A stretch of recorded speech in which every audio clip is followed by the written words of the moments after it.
The storm had been building since noon, dragging itself across the Mojave like something wounded and looking for a place to die. By 7 in the evening, the sky over Kingman had turned the color of old iron, and the wind came sideways through the trailer parks and empty lots with a sound like fabric being torn from something that wasn't ready to let go. Sand peppered the windows of the Golden Wheel Diner on the eastern shoulder of Route 66, and the neon sign above the entrance, half its letters burned out years ago, buzzed and flickered against the dark like a pulse that hadn't decided yet whether to continue. Inside, the dinner crowd was what it always was on a Friday, in a town that had been slowly losing people to Phoenix and Las Vegas for 30 years. Thin, a long-haul trucker hunched over chili at the counter, his jacket still carrying the smell of diesel in 3 states he'd passed through since Tuesday. Two women from the motel across the road nursed bottomless coffees and spoke in voices too quiet to carry past their own table. A cook named Eddie wiped the flat-top grill with a rag that had seen better decades, his reflection warping in the steel backsplash like a man viewed through water. The jukebox in the corner had been broken since April, but nobody had unplugged it, and it sat there glowing faintly amber, playing nothing, haunting the room with the idea of music rather than the thing itself. Reaper Vance sat in the last booth by the window. He was 54 years old and built like something that had been tested repeatedly and had not broken, though the testing had left its marks everywhere a person could carry marks and still keep moving. 6'2", with a frame that still held the density of a man who had spent his 20s hauling engine blocks and his 30s hauling worse. His beard was iron gray, trimmed close to a jaw that had absorbed more than its share over the decades. His hands rested on the table with the stillness of hands that have learned to stay quiet when the rest of the world is loud, scarred across the knuckles in ways that did not come from working on motorcycles, though he had worked on many. His leather cut bore the insignia of the Dust Reaper's MC on the back, a skull wearing a bandana over a pair of crossed wrenches, and the single word "President" stitched beneath the left chest pocket in blocky white thread that had faded to the color of old bone. 2 plates sat on the table in front of him. One was his: meatloaf, mashed potatoes, green beans from a can, half-eaten, the food pushed to one side with the methodical patience of a man who had stopped tasting meals a long time ago and now ate the way engines burn fuel, not for pleasure, but because the alternative was stopping. The other plate sat across the booth from him, untouched, still steaming faintly in the cool air of the diner. Identical order, same arrangement, same meal. The waitress, a woman named Connie, who had worked the Golden Wheel long enough to stop asking questions about anything, had set it down 23 minutes ago without a word, the way she had set it down every Friday night for longer than some of her other customers had been alive. 23 years, every Friday 2 plates, one eaten, one waiting. Reaper's eyes stayed on the parking lot beyond the rain-streaked glass, watching the storm smear the headlights of passing cars into long yellow ribbons across the wet asphalt. His matte black Heritage Softail leaned on its kickstand under the awning, rain streaming off the leather saddlebags, the chrome muted by weather and the orange wash of the diner's exterior light. Every few minutes his eyes would move from the parking lot to the untouched plate across the booth, the way a man's eyes move to a photograph on a wall, not looking at it exactly but aware of it, the way you are aware of gravity constantly, without effort, without choice. Connie refilled his coffee without being asked. Black, no sugar. She set it down and retreated without making eye contact, and the small ritual of that retreat contained everything that needed to be said about the unspoken rules of Reaper Vance's Friday evenings. You didn't sit near him. You didn't speak to him beyond what the transaction required. You didn't touch the second plate, and you didn't ask about it. There was a story behind it. There had to be. But the kind of man who ordered dinner for an empty seat every week for more than 2 decades was not the kind of man you asked for explanations. He ate with the slow, mechanical precision of someone fulfilling an obligation rather than satisfying a need. His jaw worked. His eyes moved between the parking lot and the untouched plate. The muscle along the left side of his jaw tightened in a rhythm that had nothing to do with chewing. There were things he thought about during these Friday evenings that he kept walled off during the rest of the week. He had built that discipline one deliberate stone at a time, and the wall held mostly except on Fridays, when he sat across from the empty seat and the mortar between the stones became something less reliable. He thought about Delaware, not as often as he once had, but the memory had mass, and mass creates gravity, and on Friday nights in the corner booth of the Golden Wheel, the pull was stronger than usual. Tyler had been 8 years old when his mother took him. A custody dispute that became a disappearance. She had moved east, changed their names, built a new life in a state where Reaper had no connections and no leverage and no legal standing that any judge was inclined to respect. He had spent 6 years looking, hired investigators who took his money and returned maps of dead ends, filed motions in courts that moved at the speed of continental drift, made phone calls to lawyers who explained his situation back to him in language that translated when you stripped away the professional courtesy to this is very difficult, and the outcome is not guaranteed. He had found them when Tyler was 14, not with a sudden revelation, but with the slow accumulation of details that eventually assembled themselves into an address, a school name, a schedule. He had driven to Delaware in a rental car alone, without telling anyone where he was going or why, and he had parked across the street from a high school in a town that smelled like the ocean and old money. He had sat in that car for 3 days. He had watched Tyler walk out of the building every afternoon at 3:15, backpack over one shoulder, moving with the loose-limbed ease of a teenager who doesn't yet know that ease is temporary.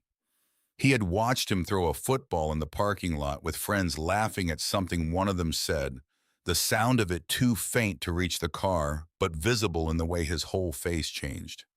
He had watched him and seen unmistakably his own hands at the ends of those arms. The same long fingers, the same way of gripping things, slightly too tight knuckles going pale at the first joint, as if holding something required more force than it actually did. He had sat in that rental car for 3 days and he had not gotten out. Because Tyler did not know he existed. Tyler's mother had told him his father was dead, and the boy had built his entire understanding of himself on that foundation. The man sitting in the car across the street understood with the clarity that comes from loving something more than you love yourself, that walking up to that boy and introducing himself was not an act of reunion. It was an act of demolition. It would tear down everything Tyler had constructed on top of the grave his mother had dug. And what grew back, if anything grew back at all, would not be the relationship that Reaper had spent 6 years trying to recover. It would be something fractured and strange built on the ruins of the boy's entire history. So he had driven back to Arizona, and the following Friday he had walked into the Golden Wheel and ordered 2 plates for the first time, and something in the act of keeping a place open, of setting a chair for someone who might never arrive, but who deserved to have a chair waiting. Regardless, had been the closest thing to peace he had found in 6 years of searching and one devastating week of finding. Tyler was 31 years old now, somewhere, living a life that did not include the knowledge that his father sat in a corner booth of a diner on Route 66 every Friday evening and kept a meal warm on the chance that someday, somehow, the distance between them might collapse.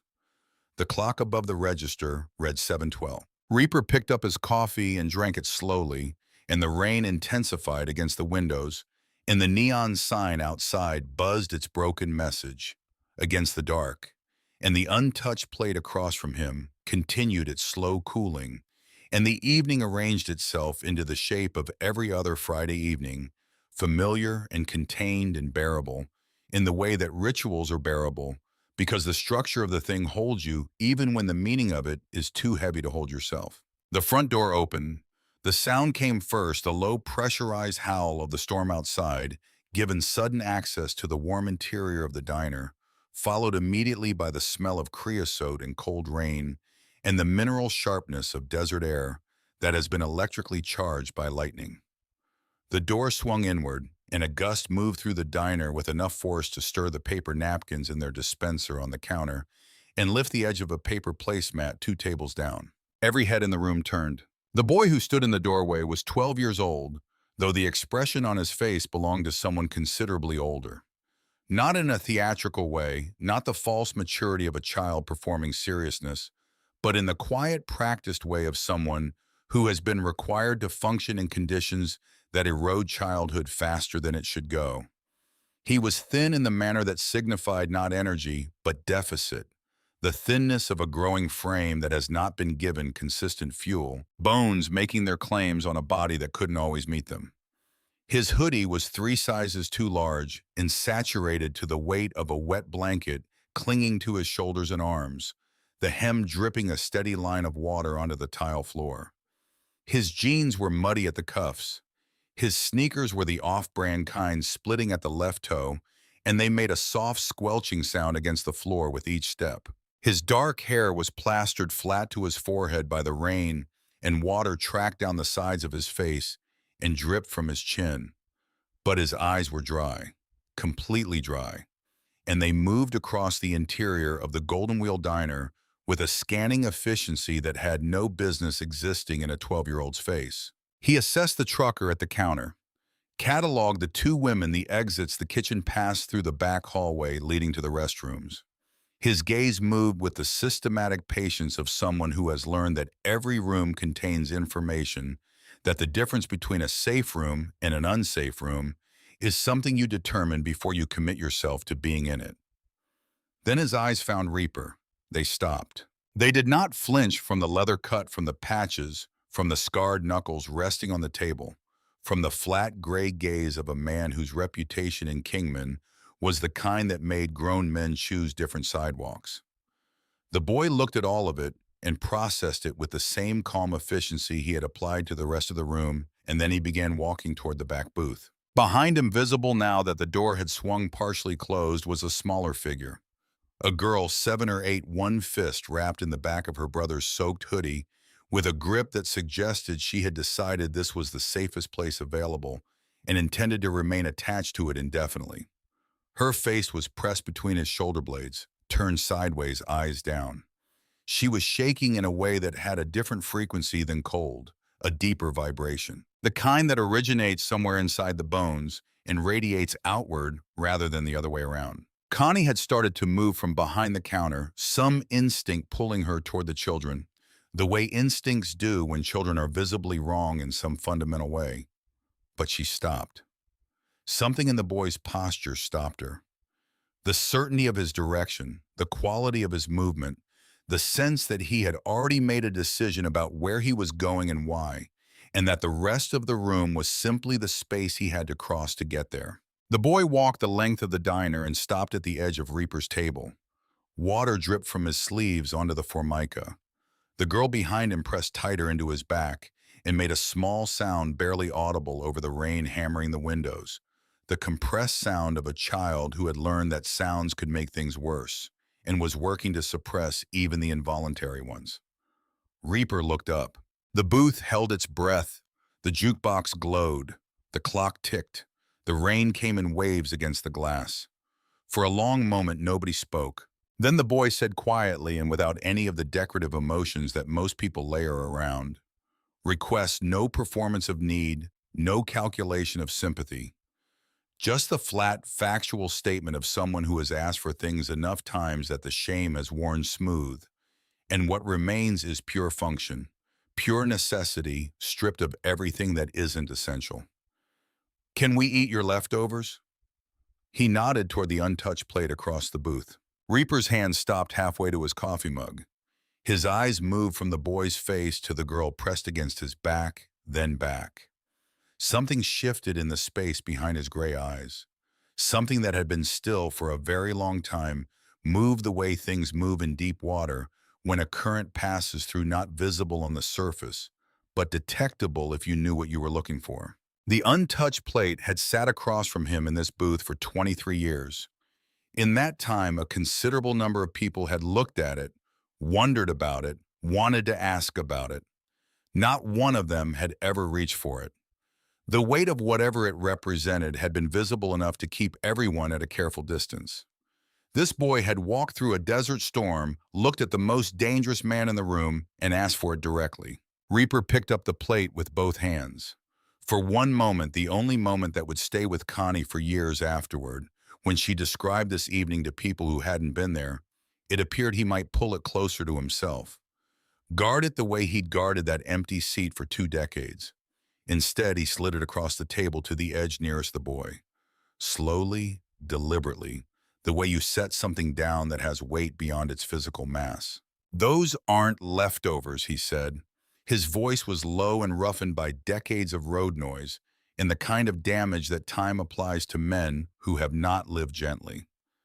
Sit down and eat like family. The boy blinked once. Then he slid into the booth across from Reaper and pulled his sister in beside him. The girl, her face still angled down, found the fork with her small hands, almost immediately the way blind people navigate familiar spaces by memory or instinct, or the body's own desperate knowledge of what it needs.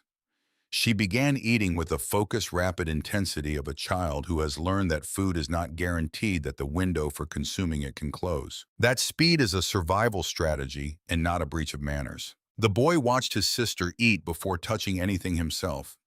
He tore a piece of bread from the basket Connie had quietly set at the table's edge and placed the larger half on his sister's side without fanfare. Then he picked up his own fork and began eating with the same controlled urgency, his eyes moving at regular intervals to the front door, checking it, the way you check a door when you have reason to believe that what's on the other side might decide to come in. Reaper watched all of it. He watched how the boy had positioned himself in the booth so that his body was between his sister and the rest of the diner.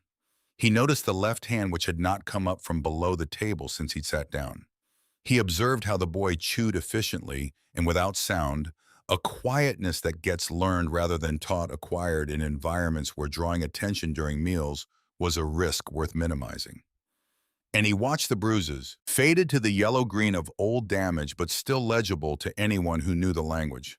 A smear along the left jawline, a darker mark on the forearm where the wet hoodie sleeve had ridden up, revealing 4 distinct oval shapes in a spacing that was not random and not accidental. The geometry of a grip, an adult grip, strong right-handed, applied with intent rather than incidentally. On the girl, it was different and worse.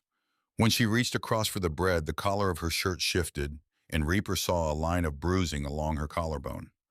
Not the diffuse, irregular geography of a childhood fall or a playground collision. A pattern. Deliberate and parallel, the marks of something narrow applied with consistent force, a belt or a cord, or the violence of someone who has found a method and returned to it. The muscle in Reaper's right forearm tightened. His jaw locked.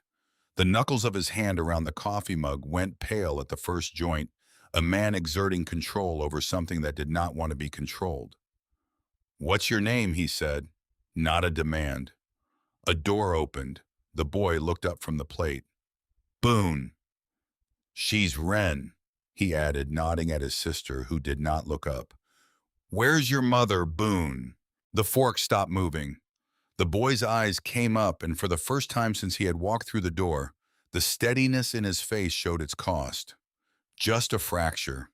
Just enough of a gap to see what was being held behind it, an exhaustion so complete it had its own gravity, pulling the boy's expression towards something that no 12-year-old should know how to make. "She told us to find someone safe," Boone said.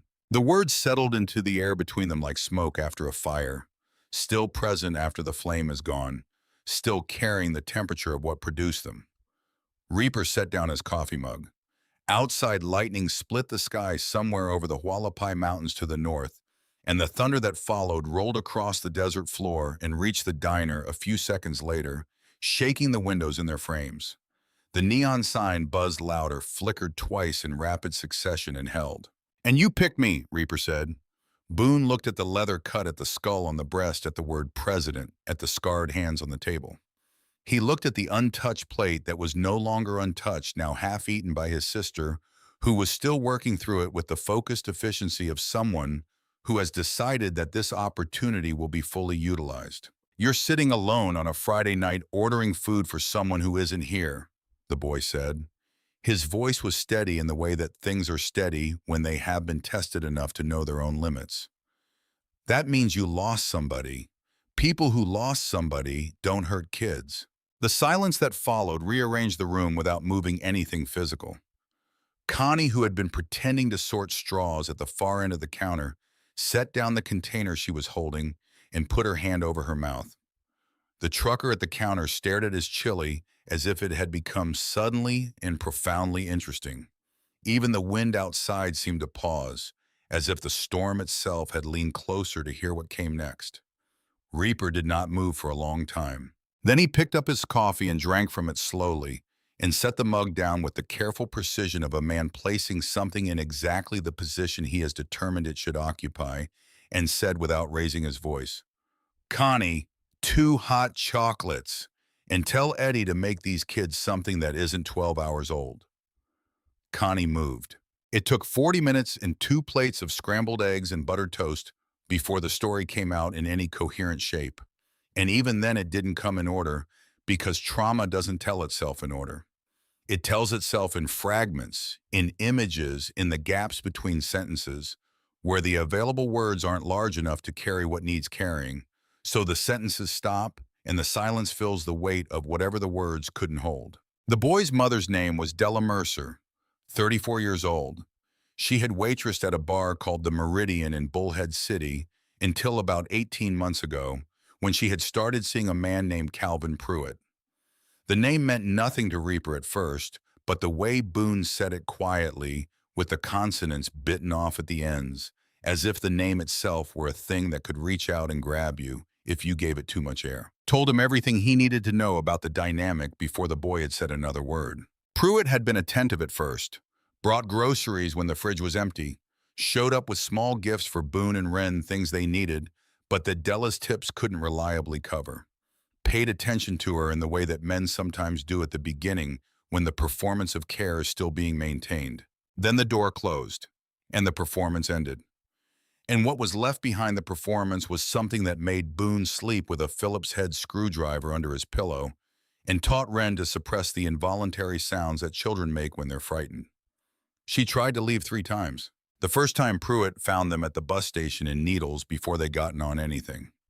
The second time he called the Mojave County Sheriff's Department and told them Della had taken the children against a custody agreement that he had apparently already been in the process of establishing through channels that Boone didn't fully understand, but described as Pruitt knows people. The deputies brought Wren and Boone back to the house. Della came home 2 days later. The third time Pruitt broke her arm. Boone said it the way you say something you have already said to yourself so many times that the shock has been processed down to something that can be stated without the voice breaking, though the state of having processed it is its own kind of damage. He broke her arm in front of us. Then he told her if she tried again, he'd keep us, and she'd never see us. Wren had fallen asleep against Boone's shoulder at some point during the telling, her small mouth slightly open, a smear of egg at the corner.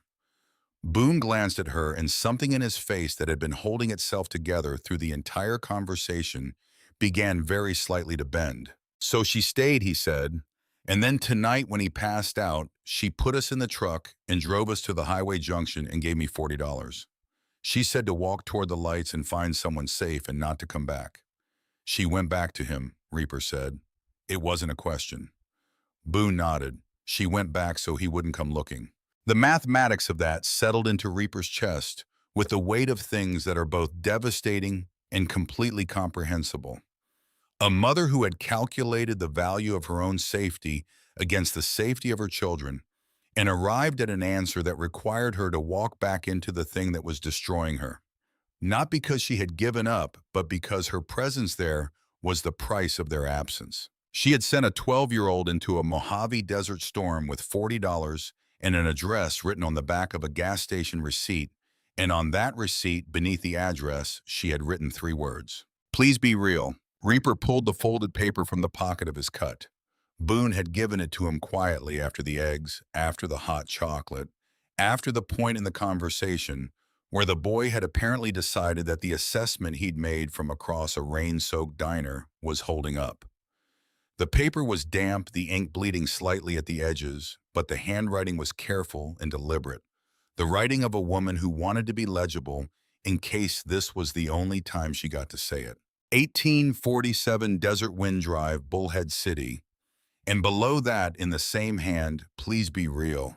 He folded the paper and placed it in the inside pocket of his cut against the left side of his chest, over the part of him that had been keeping an empty chair warm for 23 years. He looked at Boone across the table. The boy was watching him with those scanning eyes, cataloging every micro-expression and shift in posture the way a person catalogs information when their survival has depended consistently on reading other people accurately before those people can act. 12 years old and already operating on a frequency that most men spent their entire adult lives never having to reach. Reaper thought about Tyler, the barest edge of the thought, the way you touch something hot to confirm its temperature without letting the contact last. Tyler at 14 throwing a football in a Delaware parking lot, laughing at something he couldn't hear, holding things slightly too tight with hands that were his father's hands. He thought about what it meant that this boy had walked through a storm and read a stranger's grief accurately enough to stake everything on it. He pulled out his phone and dialed without looking up the number. It rang twice. Coyote Reaper said, his voice dropping to the flat, deliberate register that the men who rode with him had learned over 19 years was the register that meant the conversation about whether to do something was already over. "Get Mackie. Get to the Golden Wheel now." He hung up before there was a reply. He stood. He pulled $320 from the inside pocket of his cut and laid it on the table, considerably more than the meal required. He looked at Connie, who had returned to her position behind the counter and was holding the coffee pot with the careful stillness of a woman who understood that she was standing at the edge of something she wasn't meant to fully understand. "They stay here," he said. "Nobody comes near them. Nobody asks questions. If anyone walks through that door who isn't me or wearing my patch, you call the number on the back of this." He set a matte black card on the counter. No name, just a number embossed in silver. "Anyone." Connie took the card with steady hands and nodded once. Reaper looked at Boone one last time. The boy was watching him with the same measuring expression he'd had from the beginning.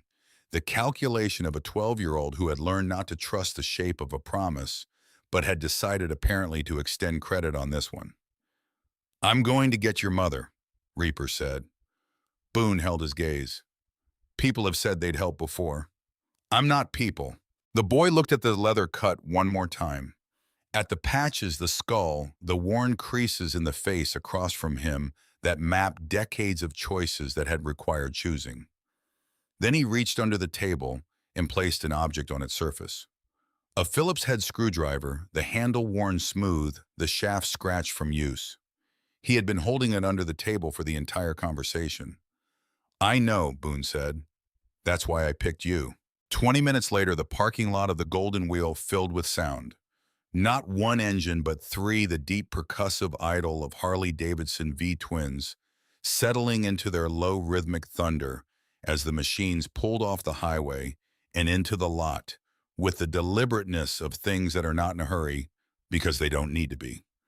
Headlights swept across the diner's front window in pairs, and then the engines cut, and the silence that followed had a different character than the silence before them, heavier, more intentional, the silence of something that had just arrived rather than something that had simply continued.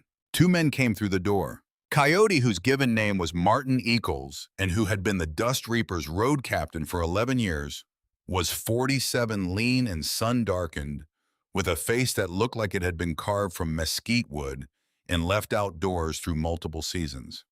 He moved with the efficient economy of a man who had learned to cover ground without announcing it, and his eyes found the two children in the back booth in the first 3 seconds of being in the room. Something crossed his expression. Not softness exactly, but recognition.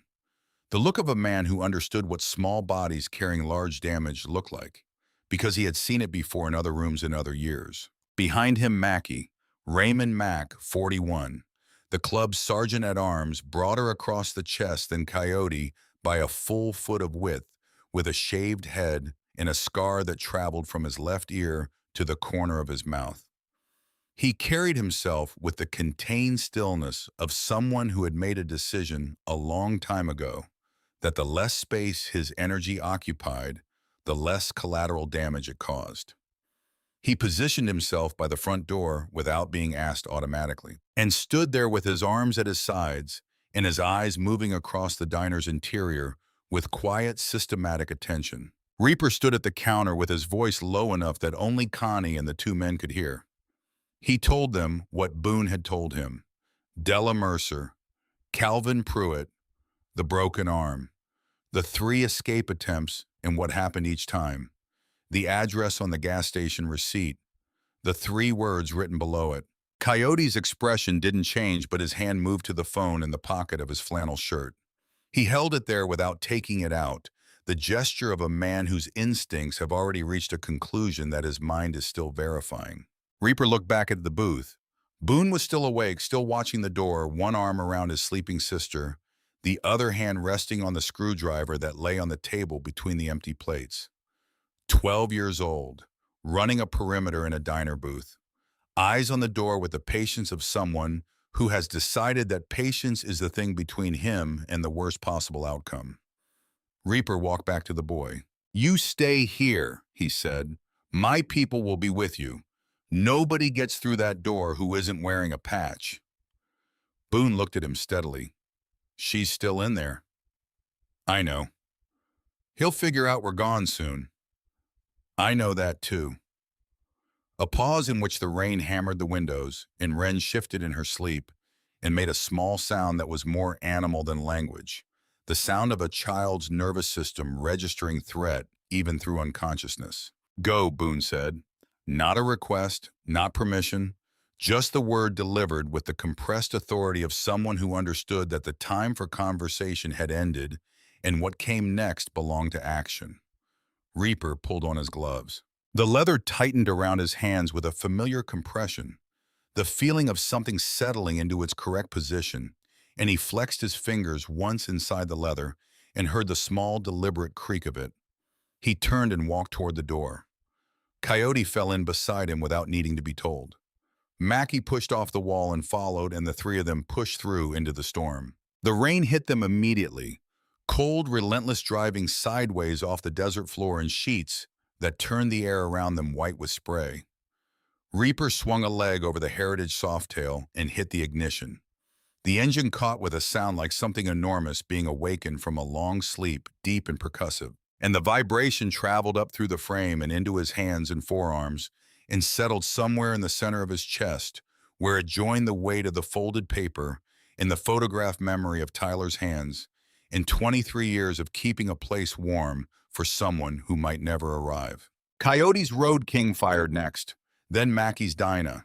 3 machines idling in the rain, their headlights cutting 3 parallel beams through the downpour into the darkness of Route 66 beyond the lot. Reaper pulled out first tires hissing on the wet asphalt, the headlights sweeping across the diner's front window as he turned south. And through the glass in the amber warmth of the Golden Wheel Diner, he saw Boone's face pressed against the window, watching them go. Pale, still, dry-eyed, watching with the expression of someone who has done the only thing available to him and has now entered the portion of the situation where the outcome belongs to someone else, and who is managing the specific terror of that handoff. Beside him, barely visible in the booth's shadow, Wren slept on. The empty plate was gone. Reaper opened the throttle and turned south toward Bullhead City, and the desert opened up around them, and the storm came down without mercy. And somewhere 67 miles ahead, in a house on a street called Desert Wind Drive, a woman named Della Mercer was sitting in the dark, listening for sounds she hoped would come, not knowing yet that the answer to 3 words on a gas station receipt was already on the road. The rain didn't let up between Kingman and Bullhead City. It followed them south on Highway 68 like something that had decided they were its purpose, hammering the asphalt into a shallow black river that threw spray from the tires in twin rooster tails behind each bike.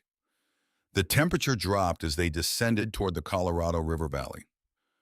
46 degrees, then 43, then something below that where the number stopped being useful, and all that remained was the cold finding its way through leather and denim and skin until it reached bone and settled there with the permanence of old damage. Reaper rode point. He always rode point. Not because it was the safer position it wasn't, but because the man who makes the decision should be the first to meet whatever the decision leads to. That was a principle he had arrived at early and never revised. Behind him, Coyote held a 2-car gap, his headlight cutting a cone of white through the rain that bounced and scattered off Reaper's taillights. Mackie Road dragged 30 yards back, his head on a constant, slow swivel between the mirrors and the road ahead, watching for headlights that appeared too suddenly or maintained their distance too precisely. Stitches called when they were 40 miles out. Paul Stitchell, the club's intelligence officer, had been working since Reaper's call from the diner running the name Calvin Pruitt through the network of sources and contacts that a former Army signals analyst accumulates over years of monitoring communications in environments where the wrong information costs lives. His voice came through the earpiece steady and clipped the voice of a man who processed information the way other men process oxygen continuously and without conscious effort. 3 businesses in Bullhead City and 2 in Laughlin, Nevada, Stitches said. Desert Ridge Trucking, Copper Sky Real Estate, and a bar called the Meridian. All of them cash-heavy operations. All of them showing revenue patterns that don't match their stated customer bases. The trucking company in particular. 4 box trucks on the manifest, 2 drivers on payroll, and gross receipts that would require those trucks to run 22 hours a day to justify. Reaper said nothing. He listened. There are missing persons cases, Stitches continued. 7 of them spread over the last 3 years across Mojave County and Clark County, Nevada. All women, all Anglo-American, all connected in some way to Pruitt's businesses, employees or associates, or women who were last seen at one of his properties. All reported, all closed within 30 days, every single one with the same disposition, left voluntarily, no evidence of foul play. Every single case, Reaper. Who closed them? That's what I'm getting to. The investigating deputy on 4 of them is a Mojave County Sheriff's deputy named Kress. But the other 3, including the most recent one from 19 days ago, those weren't closed by Kress. They were closed by a private investigator. Licensed in Nevada, working out of Laughlin. Brought in as a consultant at the request of Mojave County Prosecutor Aldine. The language in the file is consultant, but the disposition is his signature. Final determination, his call. Case is closed. What's the investigator's name? A pause, the kind Stitches almost never took because Stitches processed fast and spoke fast, and pauses were not part of his operational style. This one lasted 4 full seconds, which in the context of a Stitches phone call was the equivalent of a long silence. Warren Langford, Stitches said, licensed in Nevada, office address in Laughlin. The rain came down. The highway unrolled beneath the tires. Coyote's headlight held steady in the mirror. Reaper said nothing for a long time. Long enough that Stitches, who understood the texture of silences, said his name once carefully the way you say someone's name when you're not sure if what they're experiencing is thought or something else. He heard me, Reaper said finally. That's not all of it, Stitches said. The most recent case, the one from 19 days ago. The missing person is a man named Marcus Delaney, 34 years old. He worked for Desert Ridge Trucking for about 8 months before he disappeared. His wife filed the report in Laughlin. It was closed 6 days later. Same disposition, left voluntarily. No evidence of foul play. Reaper said, who signed it? Warren Langford, Stitches said. I'm sorry, Reaper. The connection ended. The highway ran south through the dark, and the rain and the Joshua trees along the shoulders stood in the headlights like figures that had been reaching for something for so long they had forgotten what it was, their arms locked in gestures of permanent weathered appeal. Reaper rode through them without looking at them. He was looking at a road that had, in the space of one phone call, become something different than the road he'd been on when he left Kingman. Warren Langford. The name sat in his chest beside the folded receipt in the memory of Tyler's hands. Warren Vance had been the younger one by 4 years. Smarter, or at least faster, which is a kind of intelligence that gets confused with the other kind when you're young, and both of you are still figuring out what kind of men you're going to be. Warren had the gift of systems of understanding how structures worked, how institutions operated the architecture of rules, and how they could be navigated by someone fluent in their language. He had gone to college in Phoenix on a partial scholarship, while Reaper had gone to the road, and the divergence had not immediately felt like a permanent one. Brothers take different paths. That wasn't the same as taking different directions. Their father had died in a VA hospital in Flagstaff. A slow death, the kind that has paperwork, the the kind that requires forms to be submitted and reviewed and approved and submitted again, the kind that the government conducts with the same speed and compassion as a geological process. The disability claim had been in processing for nearly 3 years when the old man finally stopped waiting for it. The approval letter arrived 23 days after the funeral with a check inside, a number that represented what the government had determined his service and his suffering were worth delivered to an address where he no longer lived. Reaper had been there every week for the last 14 months of it, driving up to Flagstaff, sitting in the room that smelled like antiseptic, and the particular sourness of a body being managed rather than healed, holding his father's hand and listening to him talk about things that had happened 40 years ago, with a clarity that sometimes comes at the end, the past becoming vivid again as the present fades. Warren had come when he could, which was not often. Phoenix was 2 hours away, and his caseload was demanding, and he visited when the accumulation of guilt exceeded the threshold of inconvenience, which happened roughly once a month. The funeral had been a cold Tuesday in November. 12 people. The flag had been folded correctly and presented with the correct words. Reaper had held it through the graveside service with both hands and had not looked at anything except the middle distance until it was over.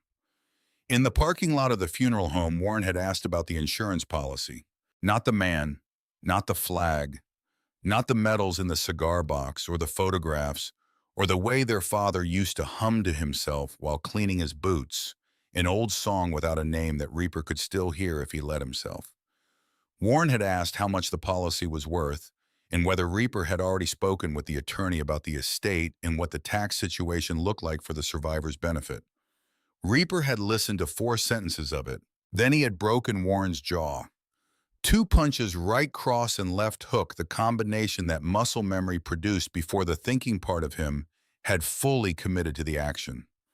Warren had gone down on the asphalt of the funeral home parking lot with blood running from his mouth, and when he looked up, there was no surprise in his eyes, only the confirmation of something he had apparently always known was possible and had chosen to risk anyway.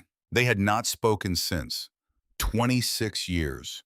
Warren had healed, rebuilt his jaw and his career and his life, and at some point in the past 5 years had apparently put both that career and that life in the service of a man who buried people in the Mojave and paid for the paperwork that made them officially not buried at all.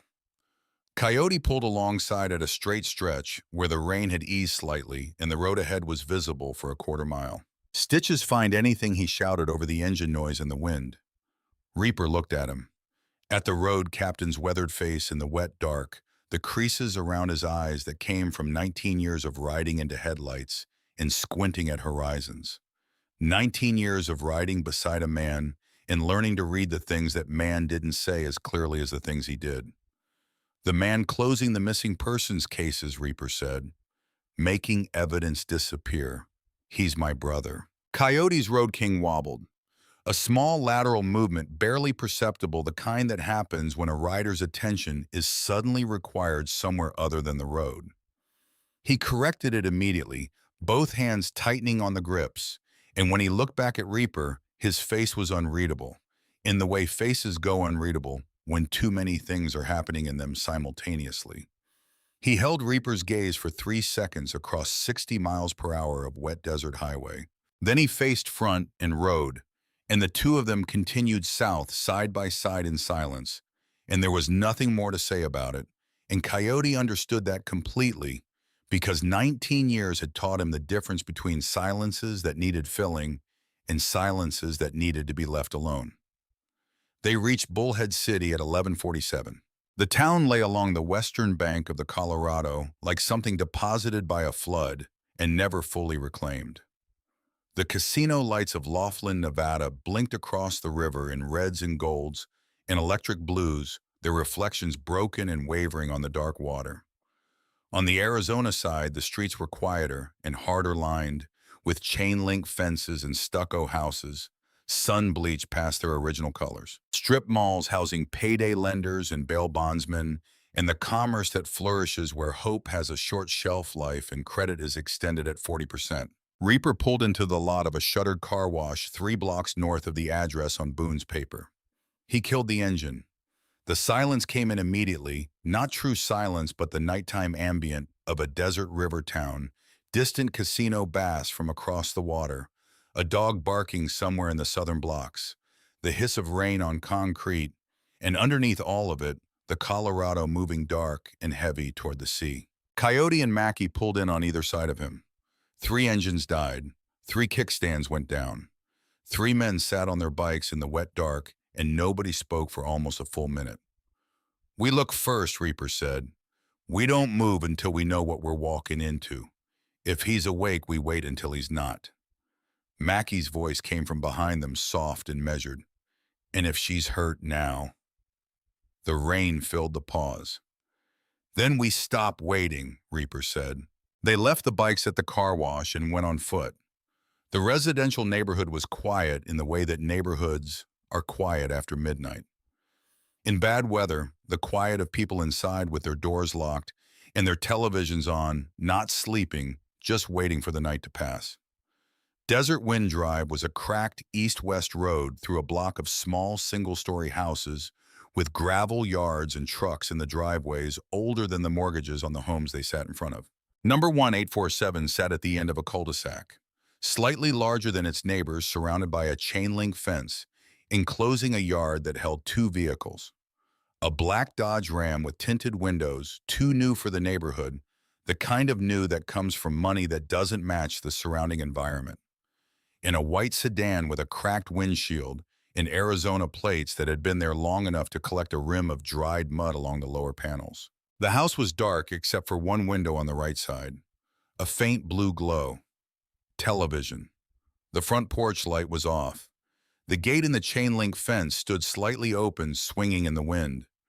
Reaper crouched behind a concrete block wall at the edge of the neighboring property. Coyote dropped beside him.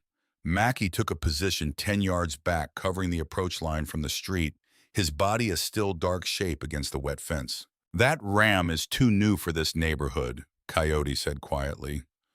Reaper nodded. He was watching the blue-lit window, trying to read the quality of the light. Steady. Not the flickering of a television being actively watched, but the ambient glow of a screen left on in a room where attention was elsewhere. "I'm going to the back," he said. "Give me 3 minutes. You hear anything wrong, you come in through the front." Coyote didn't ask him to define wrong. Wrong was the kind of thing that required no definition when you had 19 years of shared reference. Reaper moved along the block wall to its end, then crossed the gravel alley running behind the houses on Desert Wind. His boots were quiet on the wet ground, a skill built not from training, but from decades of moving through spaces where noise had consequences. The rain covered the crunch of the gravel, and the wind from across the river carried the casino sounds in waves that masked everything beneath them. The back of 1847 had a sliding glass door with a vertical blind hanging crooked in the frame, one panel missing, leaving a gap at the left edge. Through the gap, Reaper could see a kitchen, dishes in the sink, a beer can on the counter, its condensation still beating on the aluminum. A child's drawing held to the refrigerator with a magnet shaped like a cactus, the kind of drawing that kids make when they're asked to draw their family. 4 stick figures. A woman, a boy, a smaller figure that was the girl. And off to the right, separate from the other 3 by a space that looked deliberate even in a child's hand, a 4th figure rendered entirely in heavy black crayon, taller than the others, without a face. Even in art made by small hands, the truth found its shape. He moved along the back wall to the far corner. A sound. Low. Coming from the right side of the house, the side with the blue-lit window. Not the television. Something beneath the television's ambient noise woven into it, but distinct from it. A voice. Female. Someone speaking through pain or through the compressed throat, that fear produces the words themselves inaudible, but the shape of them visible in the quality of the sound, the start and stop, the effort, the brevity. Then another voice, male, louder. The words still indistinct through the wall, but the tone absolutely clear in the way that certain tones are clear, regardless of the words they carry. The flat, controlled register of a man who is accustomed to being the final authority in a room and is currently encountering resistance to that authority and is recalibrating accordingly. Reaper put his hand flat against the stucco wall. He could feel the vibration of the voices through the plaster, the male voice resonating through the structure with a bass frequency that transmitted through solid material, and the female voice cutting in and out like a signal from a transmitter that kept losing power. Then a sound that needed no interpretation. Sharp, hard. The sound of force applied to a body followed by something falling, something with enough mass to carry momentum, and after that a brief compressed cry that was cut short so quickly it might have been imagined. Except Reaper didn't imagine things. He cataloged them. He was back at Coyote's position in under 30 seconds. "She's in there," he said. His voice had not changed in volume, but something in its frequency had shifted, a compression, a tightening like metal being cooled too fast and becoming something harder than it was before. "He's on her right now." Coyote's hand found the heavy aluminum maglite on his belt. 18 inches 4D cells, the kind of tool that is a tool in all the ways that matter, and something else in all the ways that also matter. "Front or back," he said. "Back. Sliding door, the track's warped, it'll open. You take the front. Mackie holds the street." Coyote was already moving. Reaper went around the back again. He reached the sliding door and placed both hands on the frame. The track was warped from years of desert heat, cycling the aluminum through expansion and contraction, and the door ground open with a low sound that the storm absorbed before it could carry. He stepped into the kitchen. The linoleum was cold through his boot soles. The beer can on the counter was fresh. The child's drawing on the refrigerator looked different from inside the house. The black crayon figure at the right edge of the paper, separate from the family, had no face, but it was the largest thing on the page. A hallway led from the kitchen toward the front of the house. The blue light came from a room on the right, the door open. As Reaper moved closer, the sounds became clearer. The man's voice, "Where are they?" "Della, where did you send them?" "You think I don't know? You think I haven't been watching?" And her voice, broken at the edges, the voice of a woman who was still fighting, even though fighting had cost her everything for a long time. "I put them to bed. They were here when I checked at 9. They must have—" A crash. Something ceramic. Then the sound of a body being shoved against furniture, the sharp percussion of a skull connecting with wood, and Della's voice collapsing into a sound that was all air and no words. Reaper stepped into the doorway. The bedroom was small. Queen bed with a stained comforter, a dresser with a mirror cracked corner to corner. The television bolted to the wall, playing an infomercial at low volume, its blue light converting everything in the room to ash tones, the color of a world from which warmth has been carefully removed. Calvin Pruitt stood over the bed. He was bigger than Reaper had expected from the description of a man who operated through systems and paperwork and the leverage of institutional connections. 6 feet, 220 pounds, with the thick neck build of someone who had done physical work before he discovered that other kinds of work paid better and left fewer marks on the worker. His hair was cropped close to a wide, flat face, and his eyes, when they found Reaper in the doorway, went through a rapid sequence of expressions before arriving at contempt. The settling contempt of a man who has never had to revise his assessment of what he can and cannot handle. Della was on the bed on her back, one arm across her face, the arm that wasn't in a cast. Blood from her nose had crossed her cheek and reached her dark hair, and her breathing had the shallow hitching quality of someone whose ribs were making every inhale a negotiation. Nobody moved. The infomercial murmured. The rain hammered the window. "Wrong house," Pruitt said. Reaper wasn't looking at him. He was looking at Della, at the cast on her arm that Boone had described, at the blood, at the bruising along her collarbone that matched the marks he'd seen on Wren's small body in the diner booth, at the way Della was making herself smaller against the bed, the ingrained physical habit of a body that has learned that occupying less space reduces exposure. I said, "Wrong house." Pruitt took a step forward. His right hand was forming a fist, automatic, habitual, the reflex of a man for whom force was the default tool rather than the last resort. "Della," Reaper said. His voice dropped to the register he used when addressing someone whose nervous system was already overloaded, gentle without being soft, careful without being tentative. "Boone sent me. He and Wren are safe. They're at the Golden Wheel Diner in Kingman with my people. Nobody is going to touch them. Della's arm came down from her face. Her eyes found him in the blue light. Both of them, one swollen, nearly shut the other open and dark, and carrying an expression that existed somewhere past hope and past disbelief in the territory that people reach when something they had stopped believing was possible appears in front of them in physical form. She had written, "Please be real," on the back of a gas station receipt in a moment of desperate faith. And the answer was standing in her bedroom doorway in a leather cut with a skull on the back. Pruitt's face changed. The contempt drained out, and what replaced it was worse because it was calculated. The rapid processing of a man who had just understood that his control structure had been disrupted and was now assessing not how to restore it, but how to manage the damage. He straightened. The fist opened.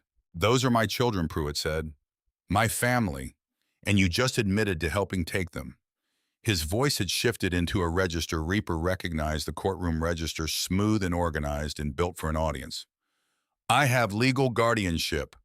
Temporary, signed by Judge Colvin in Mojave County Family Court 6 months ago on account of Della's documented instability. Her history with prescription medication after her accident. All of it on record. All of it legal." Reaper looked at Della. She gave a small motion with her head, neither confirmation nor denial. The motion of a woman telling him that the truth was more complicated than yes or no, and that this was not the moment to try to explain it. "She had a problem 3 years ago," Pruitt said. "Pills after a car accident, it's all documented." I stepped in. I took responsibility for these children when their mother wasn't capable. The court recognized that. And now you're standing in my house in the middle of the night, having helped remove 2 children from their legal guardian's care. He paused, letting the architecture of it settle.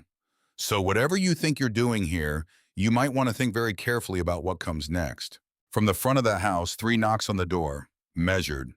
Coyote not breaching announcing, letting Pruitt know the entry point count had changed. Pruitt's eyes moved to the hallway and back. His assessment was running visibly the recalculation of a man who had walked into what he believed was a manageable situation and was now adjusting for variables. Della, Reaper said again, "Can you walk?" She was already moving, slowly with the deliberate caution of a body inventorying itself for damage, with every motion swinging her legs off the bed. One hand pressed against her left side, where the ribs were doing their negotiating. She was wearing sweatpants and a t-shirt that had been white before tonight. Her feet were bare. Her eyes were fixed on Reaper with the intensity of someone who has chosen an anchor point and will not look away from it. "She's not going anywhere," Pruitt said. The courtroom register had dropped away. What was underneath it was the real voice, the one that operated in closed rooms and didn't need to perform for anyone. "You walk her out of here and I make one phone call. I have people in this county, people who wear badges. You'll have every deputy in Mojave County on you before you clear the city limits. And then I get those children back. And then," he stopped. And then what Reaper said. The 2 words were flat and uninflected and entirely without threat or menace, which made them more dangerous than either. They were simply an open door into the space where consequences lived, an invitation to walk through it and see what was on the other side. Something moved in Pruitt's eyes. Briefly. A flicker that hadn't been there before. Not fear exactly, but the beginning of the recognition that the person standing in the doorway was not operating on the rules that Pruitt's entire system of control was built to manage. Not a cop, not a social worker, not anyone who could be handled with the machinery he had so carefully assembled. Coyote was in the hallway. He had come through the front door, which had been unlocked, and his mag light was in his hand at his thigh, the aluminum catching the television's blue light along its length. His eyes were on Pruitt with the flat, fixed quality of a scope that has acquired its target and is waiting on the decision to be made by whoever's finger is on the trigger. "We're leaving," Reaper said to Pruitt, "and she's coming with us." "You're making a mistake." "No, I'm correcting one." They moved Della down the hallway and through the kitchen. She walked under her own power, but barely each step a conscious decision. Her bare feet leaving faint marks on the linoleum from a cut on her heel that she had either not noticed or not mentioned. Coyote walked behind them, facing backward, keeping the hallway in his sight line until they were through the sliding door and out into the rain. The storm caught Della immediately.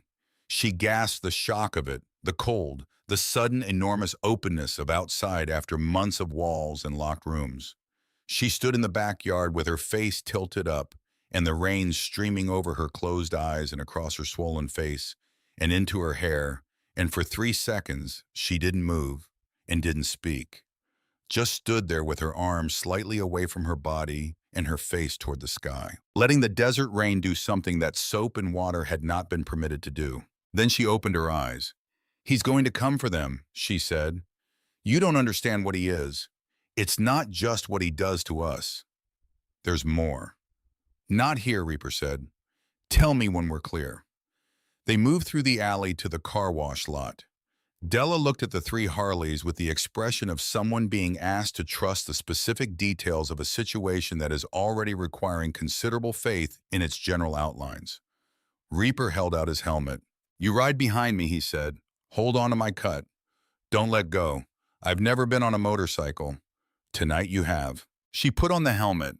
It was too large and settled low on her forehead, the padding absorbing her small face until only the lower portion was visible.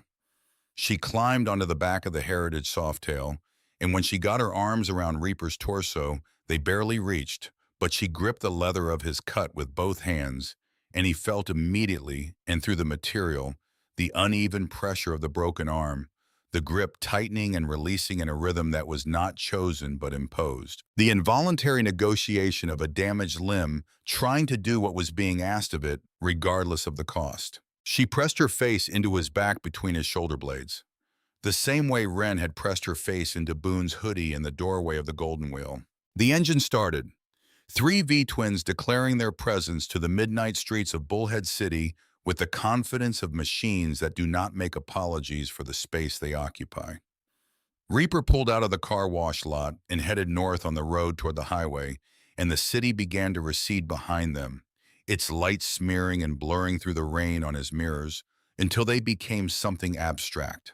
They were 12 miles north of Bullhead City when Della moved her mouth close to the back of Reaper's helmet and said something. He felt the words before he fully heard them, the vibration of her jaw against his shoulder blade, transmitting the shape of them through leather and distance. He killed Marcus Delaney. The highway held steady beneath the tires. The rain kept coming. Coyote and Mackie held their positions in the formation, their headlights steady in his peripheral vision. Reaper said quietly enough that only she could hear say that again. She pressed closer. Her grip on his cut shifted, tightened. "Marcus Delaney worked for Calvin's trucking company," she said. Her voice was thin through the wind noise, but she was pushing it hard, making it carry what it needed to carry. "He came to Calvin about 3 weeks ago. I didn't hear the whole conversation, but I heard enough. He said he wanted out. He said he had recordings, transactions, names of people. Calvin listened to all of it, and then he took him somewhere. I heard him on the phone afterward the same night. He said he'd handled it. He said the desert would handle the rest." Reaper said nothing. The mile markers slid past in the headlight. The desert opened on either side, vast and dark, and holding its own counsel the way the desert always did. "There are others," Della said. "Women. I heard things through walls, through floors. There's a place under Calvin's warehouse. Desert Ridge Trucking. Something underneath it. Someone was there about 4 weeks ago. I heard her through the floor of the house when Calvin brought her through. She was calling for help. I couldn't do anything. I couldn't. And then I didn't hear her anymore. Reaper felt the weight of it settle into his chest and take up residence alongside everything else that was already there. The folded receipt, Tyler's hands, the 7 women in Stitch's accounting, Warren Langford's name on 7 closed cases. Not a domestic situation. A machine. Coyote pulled alongside. His face was wet and unreadable in the dark. "2 sets of headlights behind us," he said. "High beams holding a quarter mile. They're not closing." Reaper checked his mirror. 2 pairs of lights, steady, patient, maintaining their gap with the precision of people who knew where the road went and were content to let it end where it always ended. the confidence of men who believed that running was a temporary condition and that the road back to jurisdiction was already built. Della felt the change in his body, the way his shoulders adjusted, the forward lean of intent. He made his phone call, she said. Her voice had steadied. Whatever was going to happen now, she had decided to be present for it. Reaper said, "How long ago did you leave the house?" "Maybe 40 minutes. He's been awake since before that." The headlights in the mirror held their quarter mile. Patient, unhurried. Reaper made a decision. He began to slow, not abruptly, not dramatically, but with the deliberate deceleration of a man who has assessed the situation and concluded that the thing pursuing him is better met on his terms than on theirs. The Heritage Softail dropped from 70 to 50 to 40, the engine note falling through its registers. Coyote saw it and matched his speed without being told. Mackie did the same. 3 bikes coming to a stop on the shoulder of an empty desert highway in a rainstorm. The headlights behind them brightened as the vehicles closed the distance and then slowed as well, stopping 60 yards back. A pickup truck and an SUV, both dark-colored, both with aftermarket light bars on the roof, their high beams cutting through the rain and throwing long shadows from the 3 parked motorcycles across the wet asphalt. The passenger door of the pickup opened. A man got out wearing a Mojave County Sheriff's deputy uniform. The badge on his chest caught the light bar's glare. He was average height, average build, unremarkable in every dimension, except for the practiced ease with which he walked toward the 3 bikes. The ease of a man who had assessed the situation and determined that the badge was the most powerful object present. He stopped 10 feet from Reaper's front wheel. Rain ran off his hat brim in a continuous stream. "Mr. Pruitt filed a report," the deputy said. His voice was professional, flat, the voice of institutional authority delivered on a timeline. "Home invasion, assault, removal of a dependent minor from lawful guardian custody." His eyes moved to Della, still on the back of the bike, still holding Reaper's cut. "Ma'am, I need you to step off that motorcycle." Della's hands tightened. Reaper looked at the deputy's badge. The name below it read Cress. He looked at the way Cress's eyes moved at intervals back toward the vehicles behind him, not checking for threats, but confirming. The small automatic eye movement of a man consulting his authority structure. "Deputy Cress," Reaper said. His voice had found the register below volume, the one that vibrated in the chest, in the concrete, in the wet asphalt, rather than the air. "How long have you been working for Calvin Pruitt?" Cress's hand moved a quarter-inch deeper onto the holster, his thumb finding the retention snap. "That's a dangerous thing to say to a law enforcement officer." "It's a question," Reaper said. "Pruitt filed a report about a custody matter. You drove 60 miles in a rainstorm at midnight to respond to it personally. Either Mojave County has the most dedicated sheriff's department in the American Southwest, or you respond to his calls the way a man responds when there's a relationship involved that has nothing to do with your badge." He paused. "One of those is a question. The other one is an answer." Cress's jaw tightened. Behind him, the SUV's door opened. Calvin Pruitt stepped into the light bar's glare rain, flattening his hair against his skull, his western shirt darkening across the shoulders in the downpour. He walked forward from the vehicle with the unhurried pace of a man arriving to collect something that already belongs to him. And he was smiling not broadly, not theatrically, but with the thin, contained satisfaction of someone who is about to demonstrate that the system he has built is exactly as robust as he has always maintained. Reaper looked at him. Then he reached into the inside pocket of his cut slowly and visibly, the deliberate movements of a man making sure that everyone present can see exactly what he is doing and what he is not doing. He pulled out his phone, pressed a single contact, held the phone up with the screen glowing in the rain. "You're on speaker," he said to the phone. A voice came through, female sharp professional, cutting through the rain and the engine noise, and the wind with the clarity of someone accustomed to projecting authority across difficult channels. "This is Diane Reeves, investigative correspondent, KLAS-TV, Las Vegas. I'm recording. Who am I speaking with, and can you confirm your badge number and department for the record?" The effect was precise and immediate. Cress's hand came off the holster. The movement was not slow or controlled. It was the involuntary withdrawal of a hand from a surface that had just become hot, rapid, and automatic and unambiguous. Behind Cress, Pruitt stopped walking. His posture changed in a way that was subtle but complete, the entire structural confidence of it, shifting, reorganizing around the new variable in a way that was visible even from 60 yards in the rain. The open-air ease of a man collecting something that belonged to him collapsed into the controlled alertness of someone who had just heard a sound in a game he thought he controlled. Cress looked at Pruitt. Pruitt looked at Cress. The glance lasted less than 2 seconds. But in those 2 seconds, the entire architecture of their arrangement became visible in what was absent from that glance rather than what was present. The badge looking to the money looking to the badge. Neither finding what they needed. Pruitt took a step back, then another. His hands came out of his jacket pockets and lifted slightly from his sides. The universal gesture of a man who is not here, has never been here, has no connection to anything occurring on this road. His voice, when it came, had recovered the courtroom register with impressive speed. "Deputy Cress," he said, "I believe there may have been a misunderstanding here. I'd like to withdraw my report at this time." Cress went through 3 expressions in 2 seconds. Confusion, then something adjacent to anger, then the specific blankness of a man who has just been cut loose from the rope he thought someone else was holding and is now falling with nothing to catch himself on. He looked at Pruitt. He looked at Reaper. He looked at the phone in Reaper's hand, still connected, its screen glowing with the steady indifference of a recording device that does not care about the dynamics of the situation it is documenting. "This isn't over," Cress said. No, Reaper agreed. "It isn't."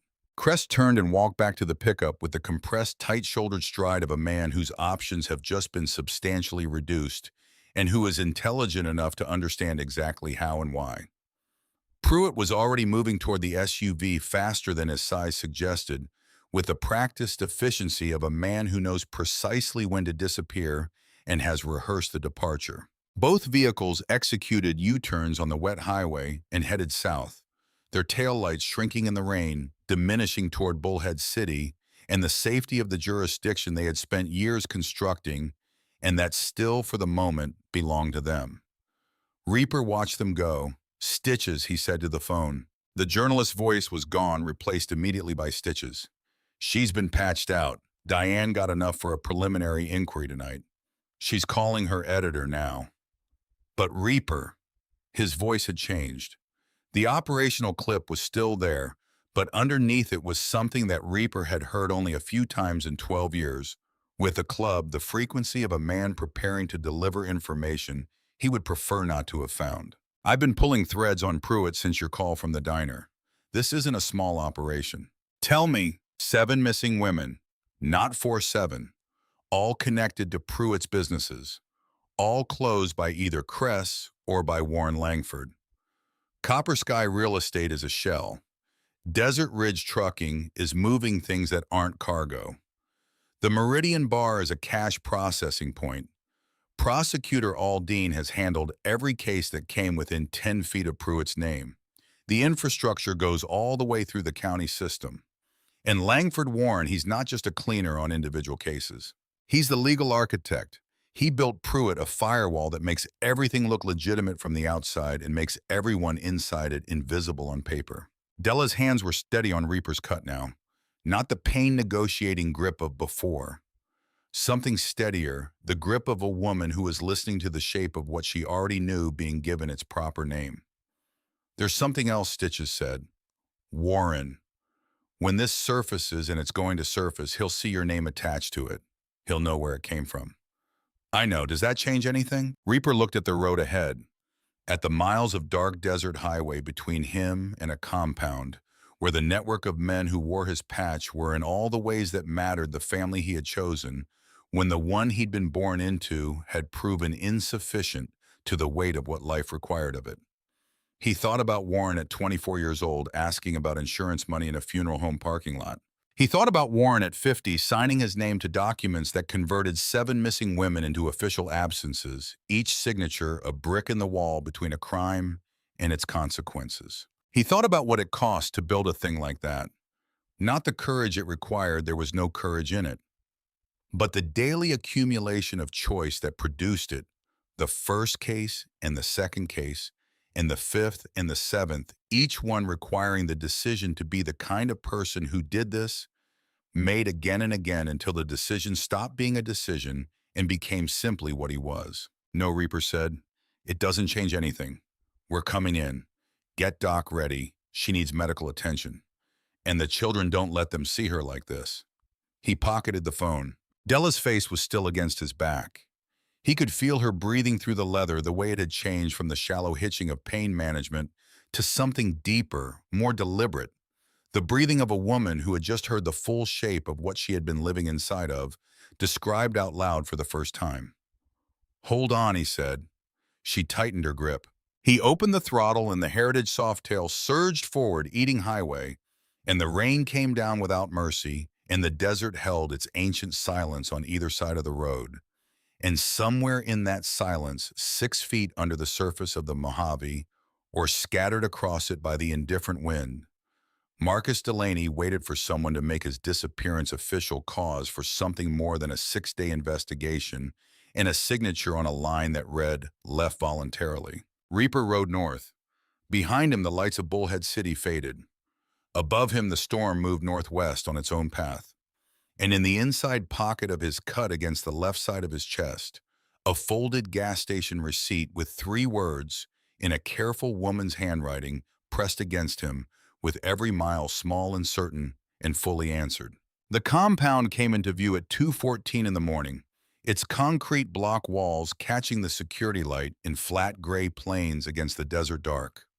Reaper brought the Heritage Softail through the gate and killed the engine, and the silence that replaced it was not empty but populated the cooling tick of metal, the distant sound of the Colorado somewhere to the south. The quality of air that exists only in the Mojave after a storm has passed through and left the atmosphere scrubbed and cold and smelling of creosote and wet stone.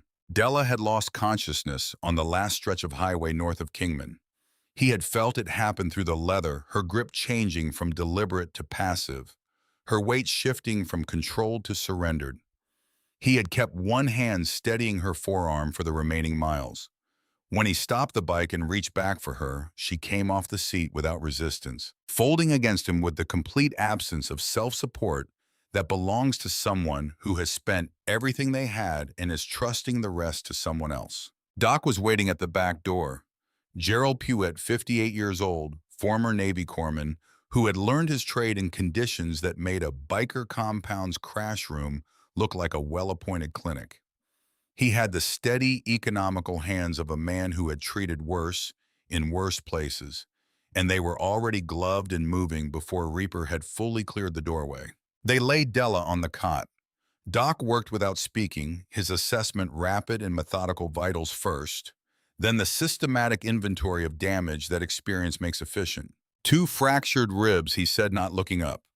The arm was set badly. Whoever did it the first time was working without imaging and in a hurry.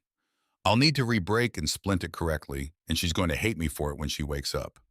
Concussion mild. Contusions consistent with sustained physical abuse over a period of months, not just tonight. He paused with his fingers on her wrist, counting. Malnutrition, dehydration. She's been running on fumes for a long time. Will she be able to talk when she wakes up? Doc finally looked up. She'll talk. She's strong in a way that doesn't show up on a physical exam. The kind of strong that comes from deciding you're going to survive something before you know whether you actually will. Whether she'll say what you need to hear is a different question, and one I can't answer. Reaper stood in the doorway for another moment, looking at Della's face in the clinical light. The swelling the blood that Doc had already begun to clean away the cast on the arm that had been broken in front of her children to demonstrate a point. Then he walked out and pulled the door to behind him. The front room held what remained of the night's crew. Coyote at the bar with a glass of whiskey he hadn't touched, staring at the wall with the expression of a man constructing something in his head and not finding the result encouraging. Mackie at the front door, standing post the way he always stood, Post with his back to the frame and his eyes moving across the compound yard in the slow, systematic pattern of a man who had stood similar watches in other places and had never fully come home from them. Stitches at the corner table, two laptops open, phone pressed between his shoulder and his ear. His fingers moving across the keyboard with the continuous unconscious speed of someone for whom information processing is less a skill than a biological function. He hung up when Reaper approached. "Kids are still at the diner," Stitches said. "Connie's with them. Two prospects on the door outside.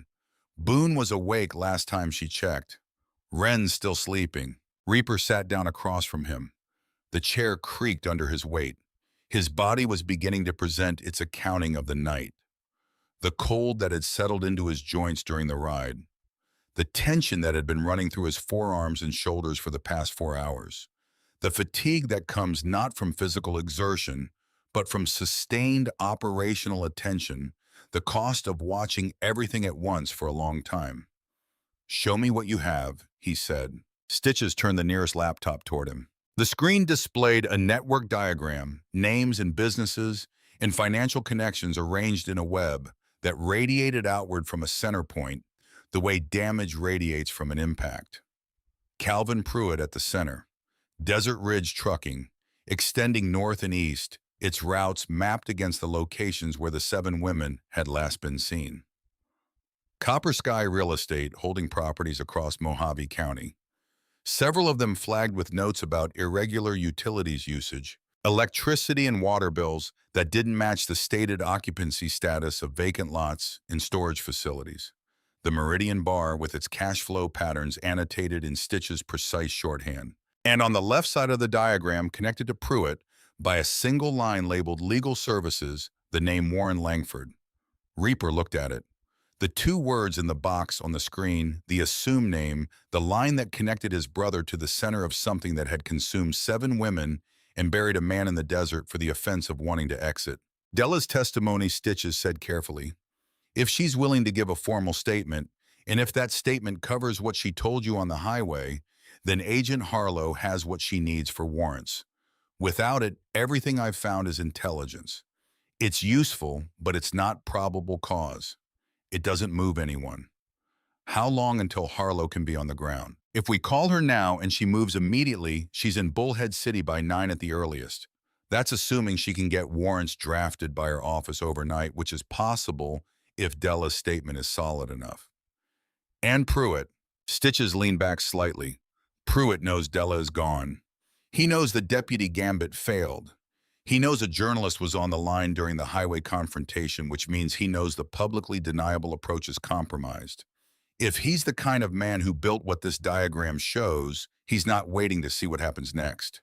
He's already activating whatever contingency he has for exactly this situation, which means the warehouse coyote said from the bar. He hadn't moved. He hadn't touched the whiskey.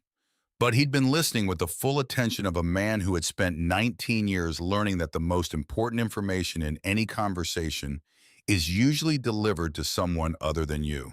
"If there's something under that warehouse," Coyote continued, and Pruitt knows the structure around him is under pressure. The first thing he does is sanitize whatever's most directly incriminating. A basement with a chain bolted to the floor isn't something you explain to a federal investigator. It's something you pour concrete over. The room was quiet. The jukebox against the back wall of the compound's main room played something low and country from a decade that none of them wanted to revisit. The fluorescent light above the bar hummed its single continuous note. Outside, somewhere in the desert beyond the compound wall, something called once and then was silent. 7 women, Stitches said quietly. The 2 words landed in the room and occupied it completely. Reaper looked at the diagram on the screen, at Warren Langford's name in the box on the left side, at the line connecting that name to the center of something that had been operating in the dark for at least 5 years, processing people the way systems process inventory, the paperwork confirming the disappearance, the signatures making the absence official, the institution of law being used as the mechanism of concealment rather than the instrument of remedy. He stood. "Stitches," he said. "Do you have a federal contact, someone outside the county, outside the state, I have a name. FBI field office in Phoenix. Special Agent Harlow. She runs organized crime and trafficking operations. She's been building a case on Laughlin area networks for 2 years, but she hasn't been able to get traction because the local jurisdictions won't cooperate with document requests. The local jurisdictions being the operation. Caller Reaper said, "Wake her up. Tell her we have a witness to a murder. Tell her we have evidence of a trafficking network running through Mojave County with connections into Clark County, Nevada. Tell her there's a possible active detention site under a warehouse in Bullhead City and that every hour she waits is an hour the evidence runs out of time." He paused. "And tell her the man who built the legal architecture for the operation is my brother. Tell her that first. Tell her everything before she agrees to anything so that when she agrees, she's agreeing with full information and not finding out something that complicates her case after it's already in motion." Coyote finally picked up the whiskey glass. He set it back down without drinking from it. The small click of glass on wood was the only sound in the room for a moment. "You understand what this is," he said, not a question. "You understand that we're not just calling the feds on Pruitt. We're inviting a federal investigation to stand in this compound and look at everything we've built. Every brother, every decision, every gray area we've operated in for 30 years. I understand.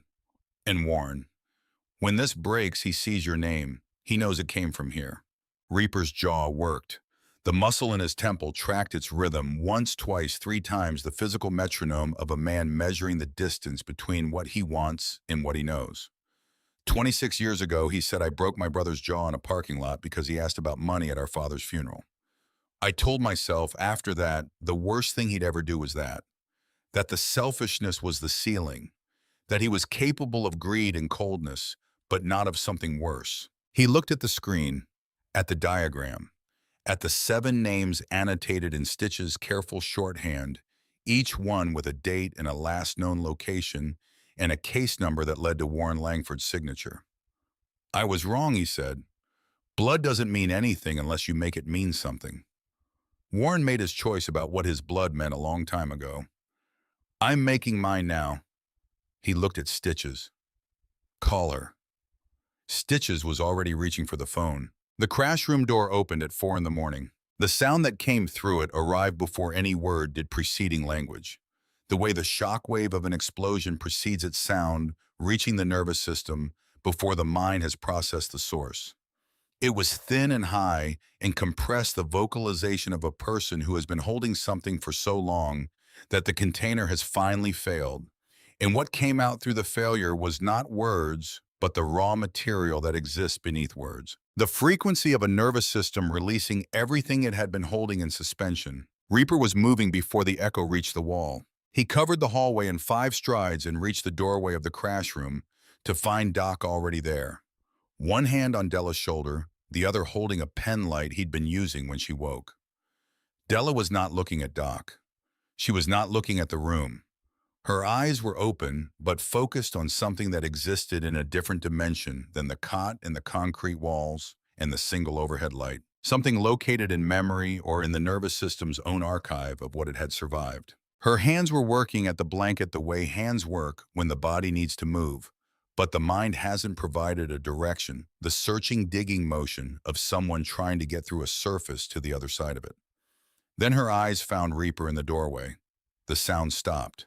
Not gradually, instantly like a switch, as if the specific configuration of this person in this doorway was a code that some deep part of her recognized as safe, and the recognition overrode everything that had been running at full volume 30 seconds ago. "There's a room," Della said. Her voice was raw, the vocal cords roughened by the screaming and by everything that had been done to her throat in the months before tonight. "Under the warehouse. I've been trying to tell someone for so long." Her breath caught and reorganized itself. "There's a chain bolted into the floor. I heard her through the wall.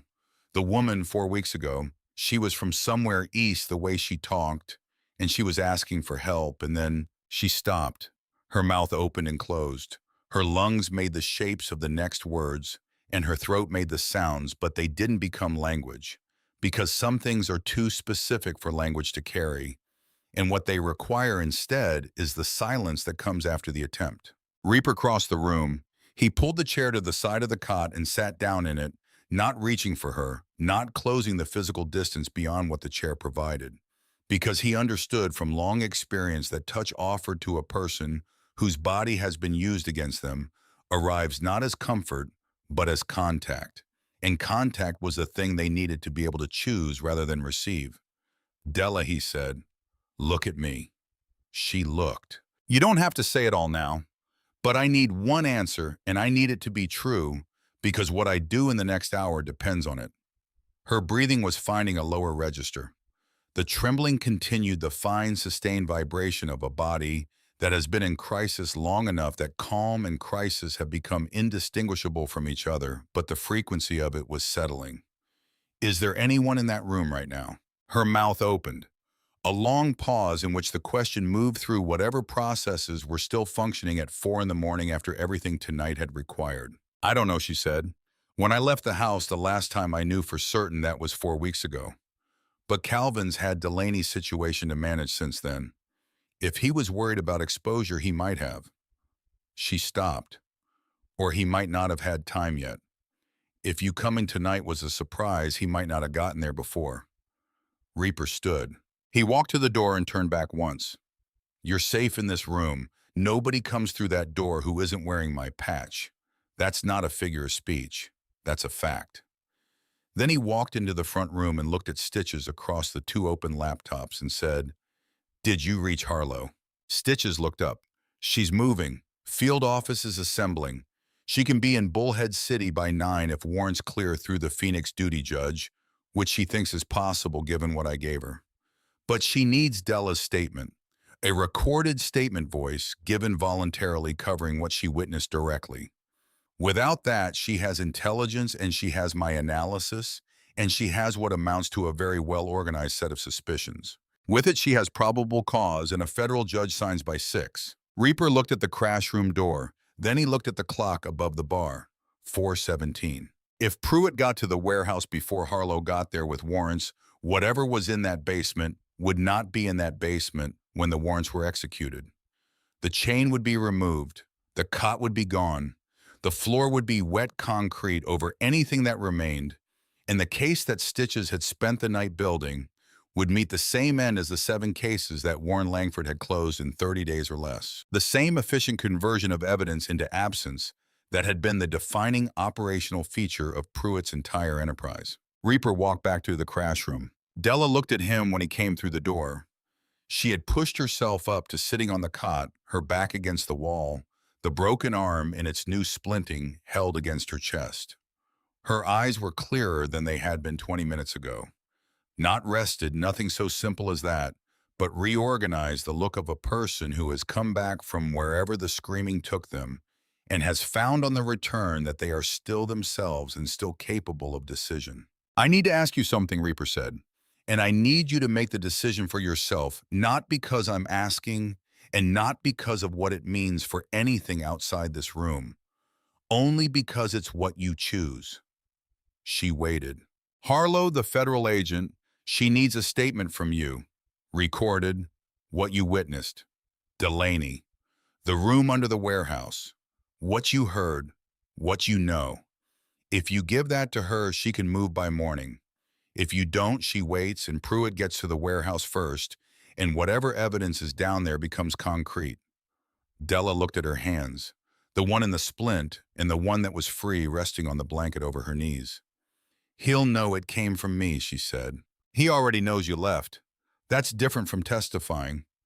Yes, Reaper said. It is. A pause that lasted long enough to be a decision rather than a hesitation. Then Della said, Give me the phone. Stitches set it up in 12 minutes. A secure connection to Harlow's direct line, a recording running on the laptop's microphone, the call patched through channels that Stitches had spent years building for exactly the kind of situation where official channels were the last place you wanted to route sensitive information. Della sat at the corner table with the phone in front of her, and her hands flat on the surface, and her eyes on the middle distance, and she spoke for 31 minutes without stopping. She told Harlow about Marcus Delaney, the conversation she had overheard 3 weeks before she sent her children into the storm. Delaney's voice through the wall of the room she was permitted to occupy. Then Calvin's voice, patient and organized the performance of reasonableness that preceded consequences. She told her about the basement, about the chain, about the woman from somewhere east whose voice had come up through the floor for a day and a half and then had not come anymore. She told her about the financial arrangements she had glimpsed in the years of living in that house, the cash deliveries that arrived in unmarked bags, the ledgers in the safe in Calvin's office, the names of businesses that existed on paper but served purposes that had nothing to do with their stated operations. And she told her about Warren Langford. When she said the name, she looked at Reaper, who was standing by the door with his arms crossed. The question in her glance was not asking whether she should say it. It was acknowledging that she understood what it cost him for her to say it. Reaper nodded.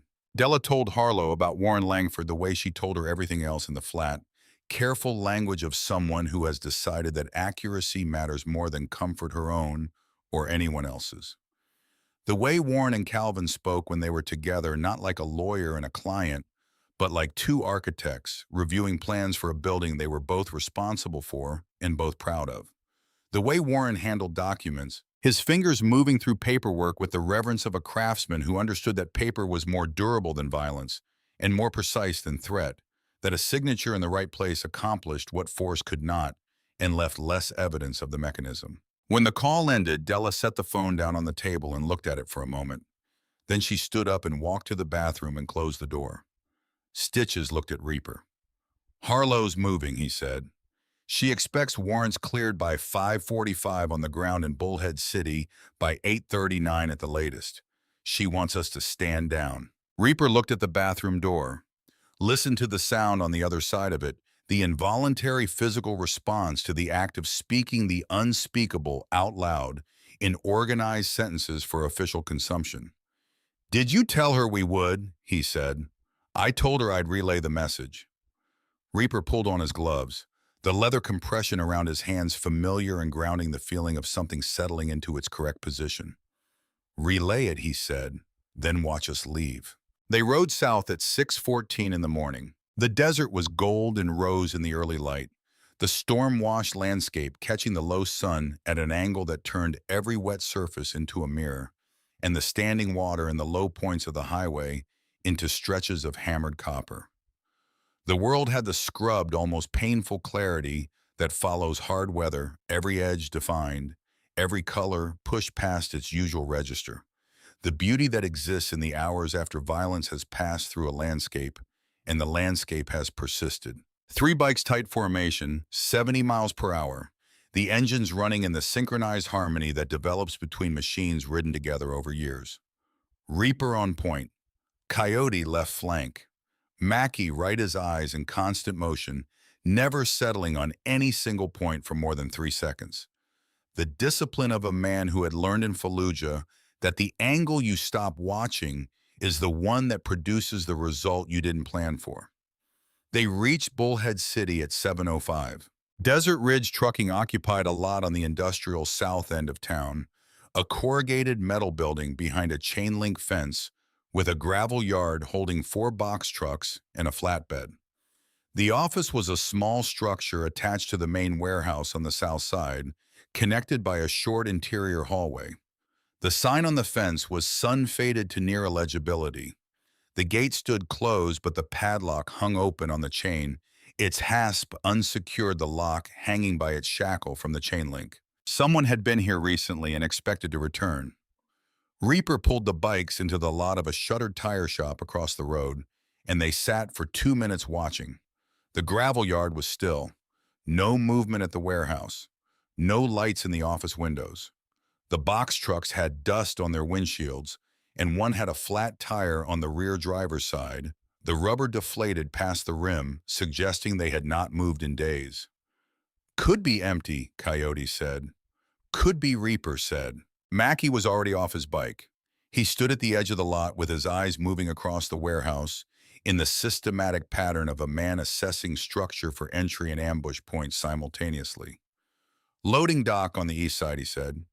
Roll-up door probably secured from inside. Personnel door on the south wall next to the office. That's the entry. They crossed the road on foot. Their boots on the wet gravel of the yard produced a sound that seemed enormous in the morning quiet. Three sets of footsteps approaching a building that might hold nothing or might hold everything. And the difference between those two possibilities was the difference between a warehouse and a crime scene, which was itself the difference between one kind of world and another. The personnel door was unlocked. Reaper pushed it open and the hinges gave a long, slow complaint of metal that had not been maintained, and the sound carried into the interior and was absorbed by the size of the space inside the echo, telling him immediately that the main floor was large and mostly empty before his eyes had fully adjusted. The warehouse floor was concrete 40 feet wide, 60 deep, stained with oil, and the tire tracks of vehicles that had moved through it repeatedly over years. Steel support columns every 15 feet, fluorescent fixtures hanging from the ceiling on chains all dark.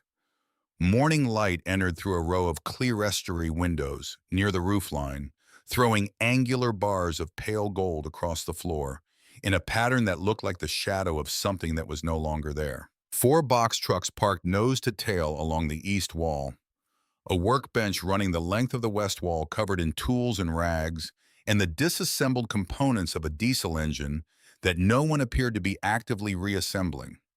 It looked exactly like what it was supposed to look like. Reaper was not looking at what it looked like. He was looking at the floor, at the way concrete accumulates its history and texture and color, the decades of use writing themselves into the surface, with oil and impact, and the slow abrasion of weight and movement. Most of the floor had that history. The stains, the variations, the geography of a working surface that has held machinery in the ordinary traffic of a functioning business. But in the northwest corner, a section roughly 10 by 12 feet had a different character. The concrete there was a different color, slightly lighter, slightly smoother, the aggregate finer than the surrounding floor, the surface lacking the decades of texture that the rest of the floor carried. It was the difference between old skin and new, visible to anyone who was looking for it and invisible to anyone who wasn't. There, Reaper said. Coyote saw it. Mackie saw it.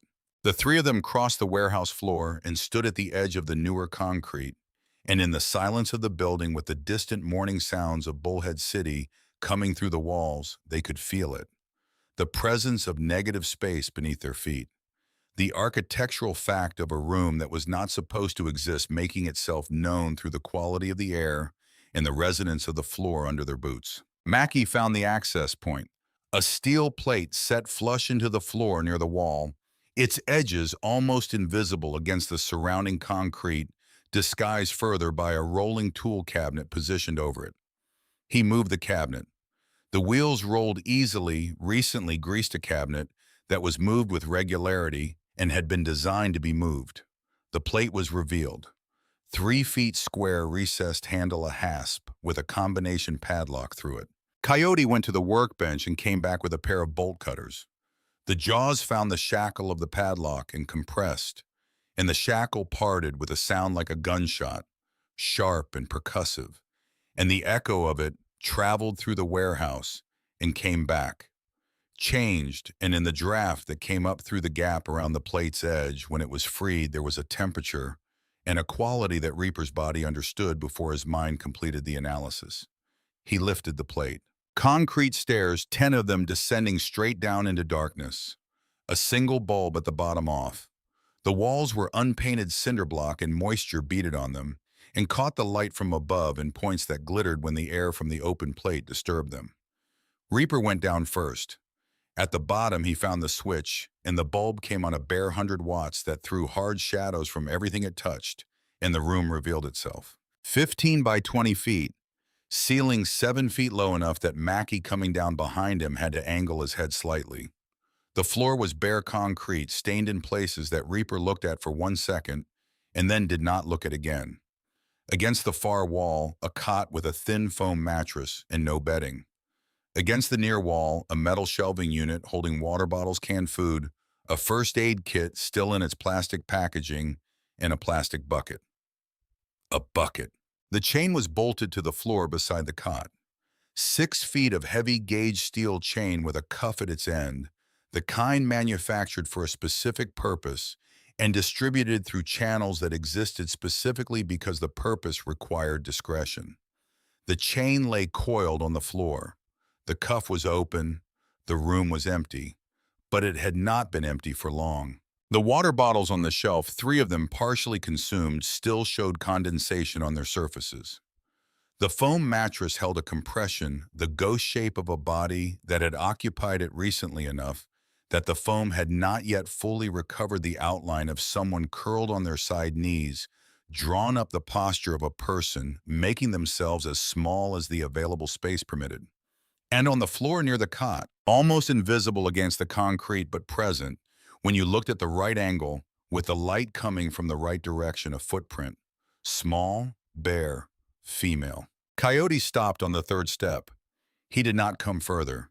He stood there and looked at the room from that distance, and his face was the face of a man who had seen things in his life that required a certain accommodation to continue functioning, and who was currently making that accommodation, the visible internal adjustment of someone absorbing a reality that the mind needs a moment to process before the body can continue. Mackie stood at the top of the stairs. His hands were at his sides, and they were shaking. He had seen rooms like this before in other countries built for other purposes that amounted to the same thing. He had never stopped being angry about those rooms. He was not going to stop being angry about this one. "Get Stitches on the phone," Reaper said. His voice was operating below the level of emotion in the functional register where the work gets done regardless of what is happening in the rest of the organism. "Tell Harlow we have an active detention site. Chain bolted to the floor. Recent occupancy. Tell her there was someone here within the last 24 hours, and that whoever it was is not here now and is not here voluntarily and needs to be the first priority of whatever she's mobilizing. Tell her to move everything she has, now." Coyote already had his phone out. Reaper looked at the room one more time, at the chain in the cot, in the bucket, in the small, bare footprint on the concrete. He cataloged it with the systematic attention of a man who understood that what he was looking at was going to require him to remember every detail with precision, because the details were going to matter in ways and contexts that he couldn't fully predict yet. Then Mackie said someone just pulled in. His voice was quiet, the compressed directional quiet of a man who has learned that the difference between saying something and not saying it can be measured in the speed of what happens next.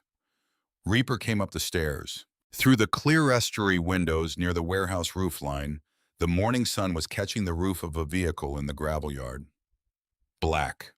The distinctive roofline of the Dodge Ram that had been in the driveway at 1847 Desert Wind Drive when they had crouched behind the block wall the night before. The engine died. 2 doors opened simultaneously. Reaper moved to a position where he could see the personnel door without being visible from it. Coyote flanking left Mackie to the right of the door frame, in the shadow of the nearest support column. The personnel door opened and Calvin Pruitt came through it first. He was dressed differently than the night before. Clean dark jeans, a pressed Western shirt, boots that had never encountered a working environment. He looked like a businessman arriving at his property for a routine inspection, which was precisely the appearance he had constructed and precisely the purpose it was serving. His face was composed, unhurried, carrying the ease of a man who had decided how this morning was going to go and had not yet received information suggesting it might go differently. Behind him, Warren Langford. He was taller than Reaper had expected, or perhaps it was the years that had added something vertical, the accumulated posture of a man who spent his life in rooms where height conveyed authority. A sport coat and charcoal gray collar of a blue shirt, open a leather briefcase carried in his left hand. His hair had gone the same iron gray as Reaper's, but managed differently cut and maintained in a way that signaled professional investment in appearance. He was 50 years old, and he looked it, not badly but honestly, the face of a man who had been doing demanding work for a long time and whose face had recorded the demand. He walked through the personnel door with the organized efficiency of someone who had been here before, under similar circumstances, and knew what the task was and how long it would take.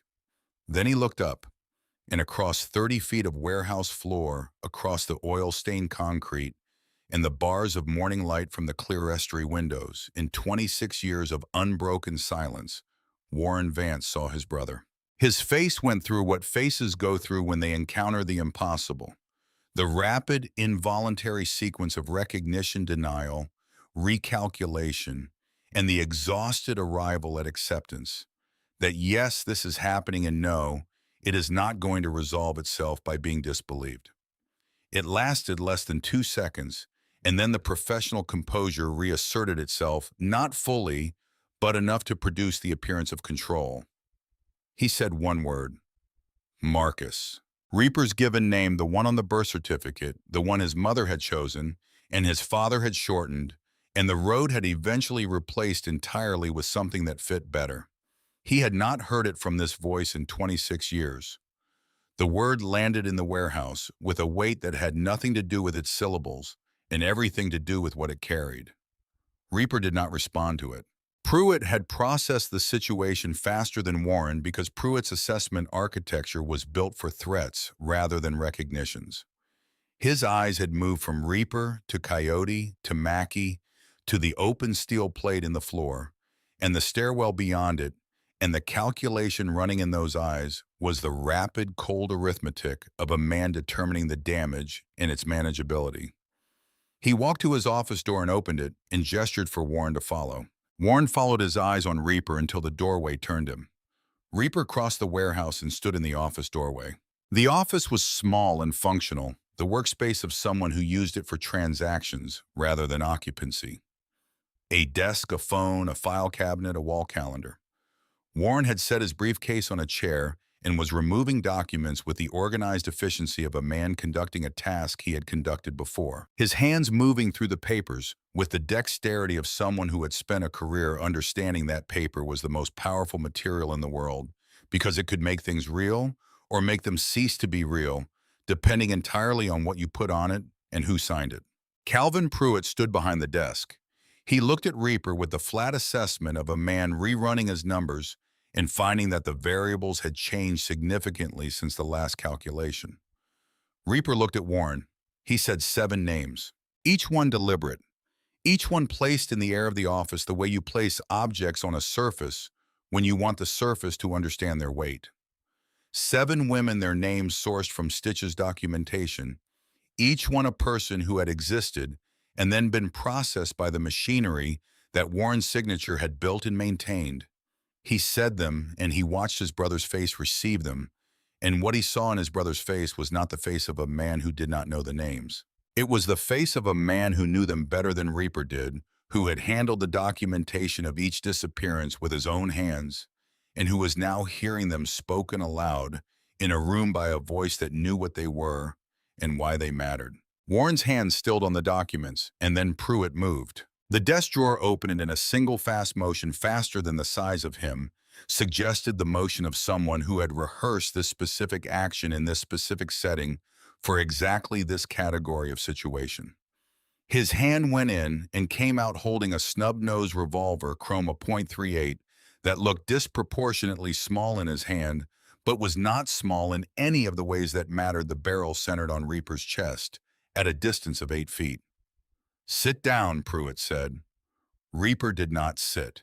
He stood in the doorway and looked at the gun, the way you look at weather as a condition of the environment that requires acknowledgement and appropriate response rather than surprise. "You're going to sit down," Pruitt said, his voice dropping into the register that Della had described, the real voice, the one that operated in the closed spaces where the performance was not required.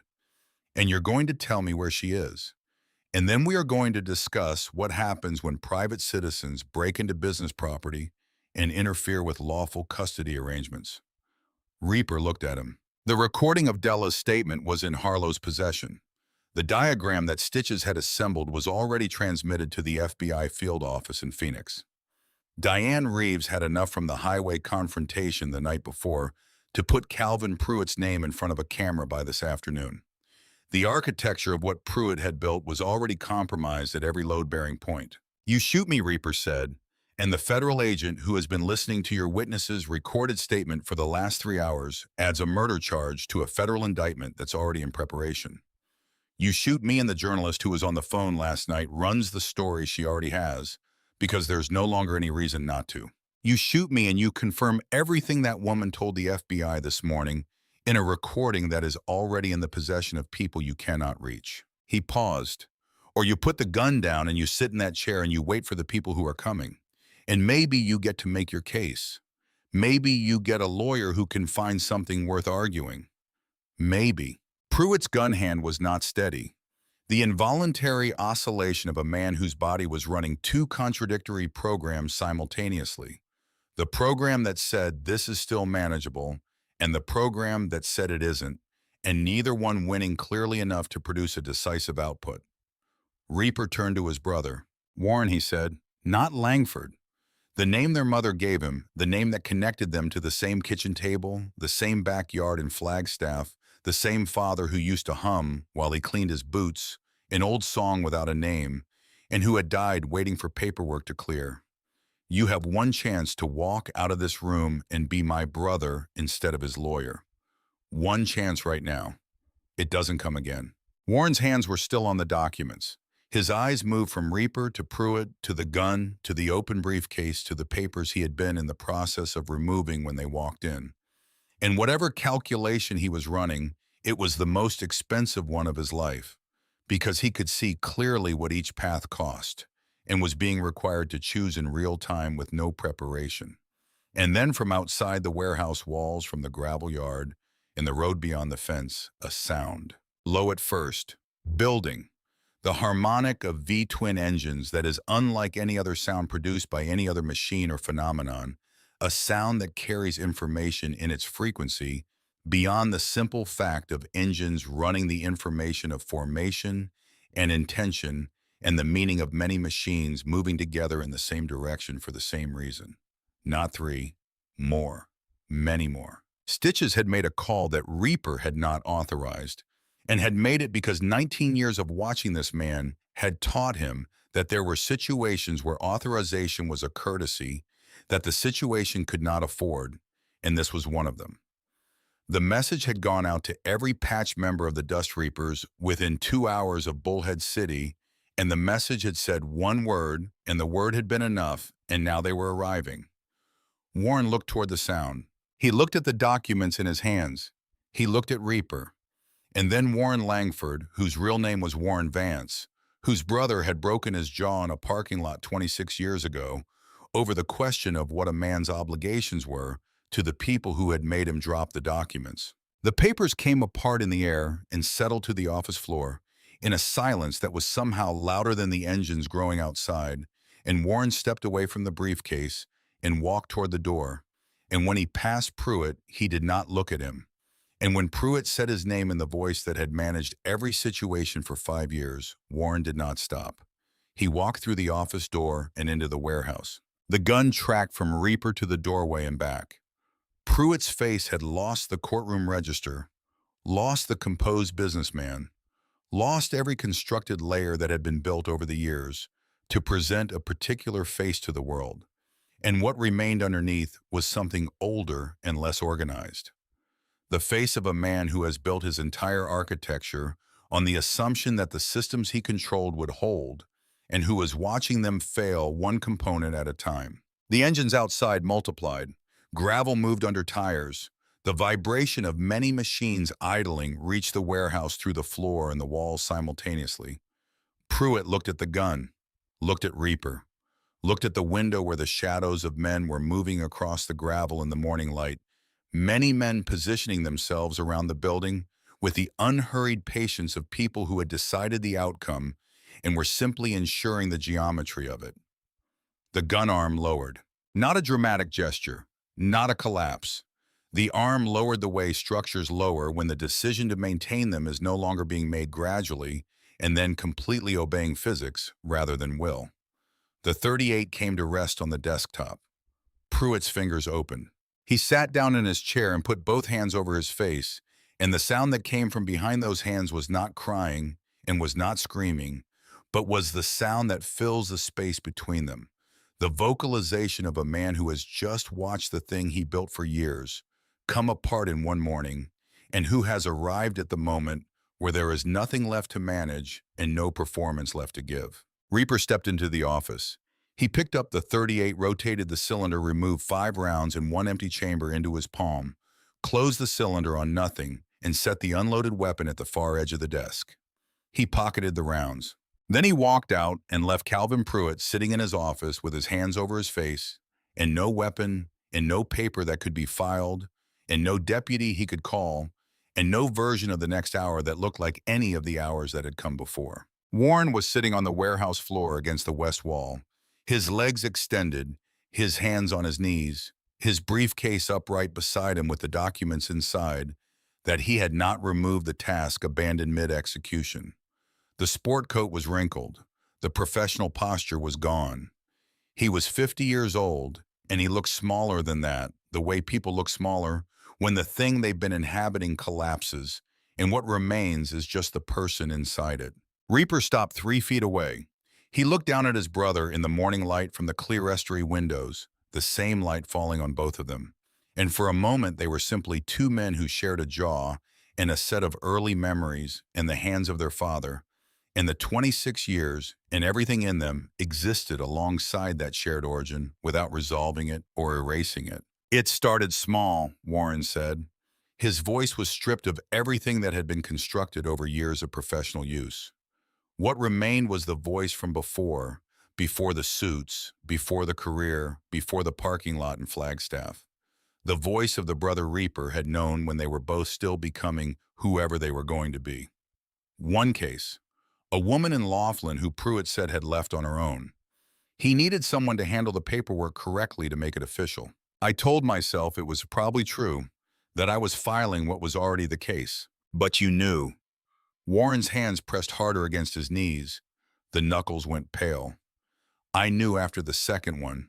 By the fourth, I understood what I was part of. But by the fourth, I had already signed 3, and my name was on the dispositions. My license.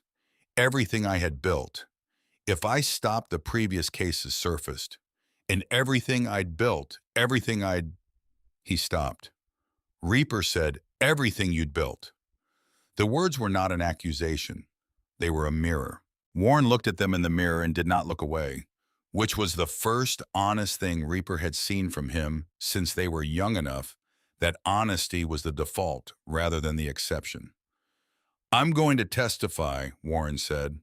Everything. Pruitt Aldine Cress, every case, every file, every signature, whatever they need. Reaper looked at him for a long time. That doesn't bring them back, he said. I know. And it doesn't rebuild what you spent 26 years constructing. The career, the reputation, the distance between your name and the parking lot outside a funeral home in Flagstaff. I know that too. Reaper reached into the pocket of his cut and removed one of the matte black cards with the silver number. He set it on the concrete beside Warren's knee. When Harlow's people get here, he said, you tell them everything. You don't hold anything back to protect what's left of your situation. You give them every name, every case, every mechanism. And if there's a woman somewhere in this county right now because of the machinery you built, you give them what they need to find her today.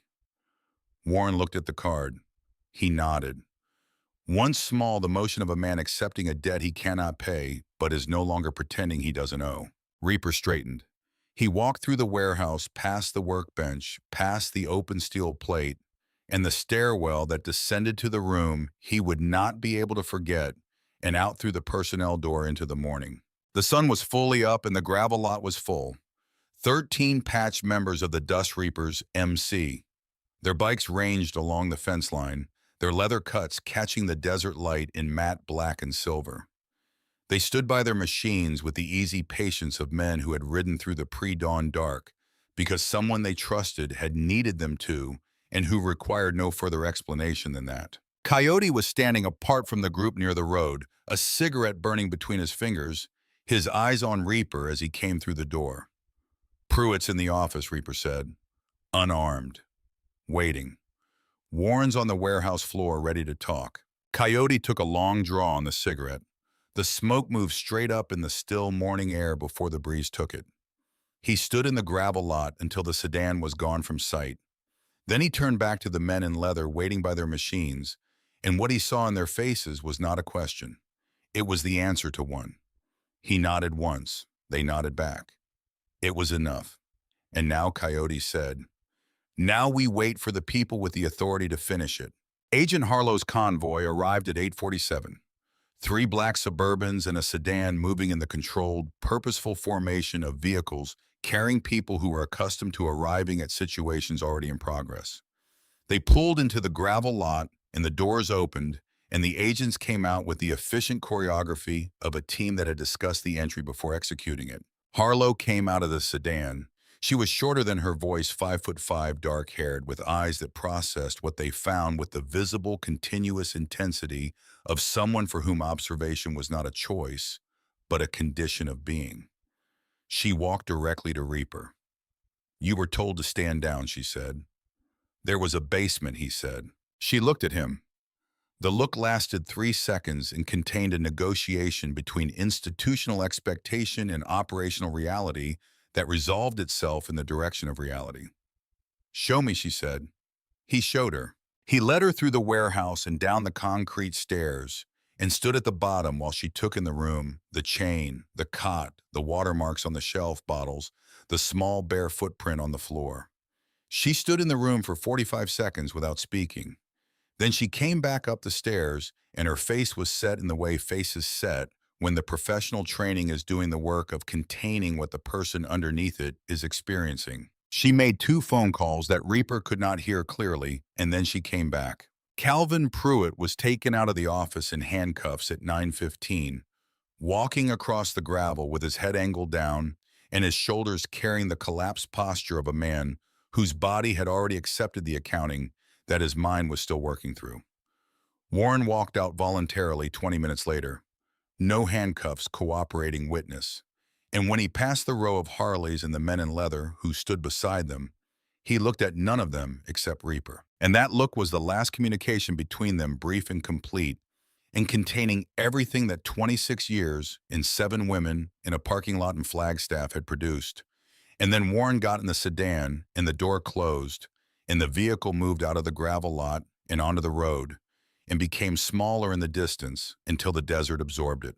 Reaper watched it go. The space it left behind was not empty. It was cleared. The quality of space that exists when something has been taking up room for a long time and is finally removed and the room doesn't collapse, but simply accommodates its own actual dimensions. The way a room does when you've moved the furniture that was blocking the window and the light comes in from an angle you'd forgotten was possible. 3 women were found alive in a storage facility outside Laughlin, Nevada, in a unit registered to a shell company that Warren's testimony and Pruitt's financial records seized from the office, safe identified within the first 2 hours of the investigation. Dehydrated, frightened, alive. The news reached Reaper at 7:30 in the evening, delivered by Stitches in the front room of the compound, in the voice of a man who was not celebrating, because celebration required a foundation that the circumstances did not provide, but who was reporting with the relief that belongs to outcomes that were not guaranteed. 4 women were still unaccounted for. Boone and Wren arrived at the compound at 4 in the afternoon, Connie's sun-faded station wagon coming through the gate with the careful speed of a vehicle transporting something that required care. Wren came out of the car, still moving the door barely open before she was through it and crossing the compound yard with the speed of a child who had decided that the distance between herself and her mother was a problem that velocity could solve and was solving it as fast as her legs could manage. She hit Della at full force and Della went to her knees to receive her, the good arm opening wide, the splinted one held aside. And the impact of the small body against hers produced a sound from both of them, simultaneously the same pitch and frequency from mother and daughter. The sound that exists below language, the register of pure contact and pure relief. Boone walked across the yard in the measured steps of a boy who had been operating as the responsible one for long enough that the role had become structural, built into the way he moved and the way he assessed and the way he held his body even in the absence of immediate threat. He reached Della and Ren and did not kneel and did not join the embrace, but stood beside them and placed his hand on his mother's shoulder from outside lightly. The touch of someone who has been the protector and is learning slowly that the position can be stood down from, but has not yet learned how to do it. Reaper stood 10 feet back. The distance was deliberate. This was not his moment to occupy. The compound yard held the late afternoon sun and the sound of the wind coming off the desert, and the distant low hum of the highway that ran north toward Kingman and south toward everything they had ridden into the night before. And the three of them on the ground were the answer to something that a gas station receipt had asked in the dark. When the evening came and the compound had quieted, and Boone and Wren were inside with Doc and Connie, and the organized gentleness with which the club managed people who needed managing without making them feel managed, Della found Reaper in the yard beside the Heritage Softail under the awning. She sat on the bench near the wall. He stood by the bike. The distance between them was the distance of two people who had survived the same night from different positions and who were finding that survival, while preferable to the alternative, did not come with instructions for the morning after. "Tell me about the plate," she said. He looked at her. "Boone told me." She said it without apology for the fact of knowing. "He said you've been ordering dinner for an empty seat for 23 years. He looked at the compound wall. The security light had come on with the dusk throwing a pale wash across the concrete that turned everything in the yard the color of something old and held in suspension.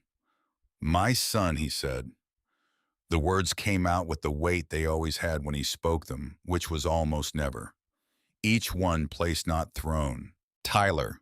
He was 8 when his mother took him east, changed their names, built a new life. 6 years of looking. By the time I found them, he was 14 and didn't know I existed. His mother told him I was dead. Della was quiet. Her eyes were on him with the attention of someone who understood that what was being given to her was not offered lightly and required the respect of being received carefully. "I sat in a rental car outside his school for 3 days," Reaper said. "Watched him. He had my hands. Same long fingers. Same way of holding things too tight. I could have walked up to him and shown him the birth certificate and the court filings and the photographs from when he was small. I could have torn the life he knew apart to put myself back into it." He looked at the bike, at the chrome that caught the security light in dull reflection. "I drove back to Arizona, and the following Friday I ordered 2 plates for the first time, because I wanted there to be a place for him if he ever came.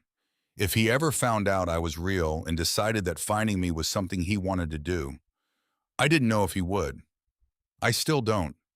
He's 31 now. He's built his life on a foundation that doesn't include me. And maybe that foundation holds better without the interruption." Della was quiet for a moment. The desert held its evening sounds around them. The first stars appearing above the wall of the compound, the coyotes beginning their conversation in the hills to the north. "Maybe the seat doesn't have to be for one person," she said. Reaper looked at her. She wasn't offering anything that required an immediate answer, which was the correct understanding of what the sentence needed, and he recognized that understanding and held the sentence alongside everything else. He was carrying the receipt in his pocket. The weight of the night, the room he had stood in at the bottom of the concrete stairs, the look on Warren's face when he said Marcus in a warehouse that held the evidence of everything one of them had become. Maybe he said. The following Friday, Reaper walked into the Golden Wheel Diner at 6:30 in the evening. The storm was gone. The sky above Route 66 was the deep, clear indigo of a desert evening. After weather has passed, the stars beginning to appear at the zenith, with a sharpness that only comes when the air has been scoured clean. The neon sign buzzed its incomplete message against the dark. The parking lot held the usual Friday arrangement of vehicles.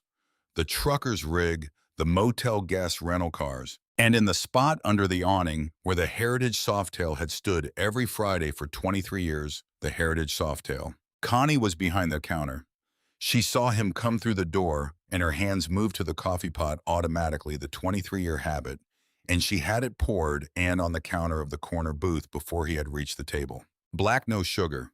The booth with the cracked vinyl and the view of the parking lot. The table with the geography of 23 years of Friday evenings written into its surface in coffee rings and scratches, and the small indelible marks that time makes on things used with regularity and care. Reaper sat down. Connie stood with her order pad. He looked at the booth, at the empty seat across from him, at the table that had held 23 years of uneaten meals, and the persistent, irrational faith that keeping a place open was the same as keeping a door unlocked, that the gesture had value independent of whether the person it was meant for ever walked through. 4 plates tonight, Connie, he said. Connie's hand on the coffee pot tightened. She looked at him. Her face made no dramatic movement, produced no theatrical response. The change in it was small and internal. The quiet recalibration of a woman who had watched a man eat alone in a corner booth every Friday for longer than some of her other customers had been alive, and who was now adjusting her understanding of what the ritual had always been waiting to become. 4, she said. 4.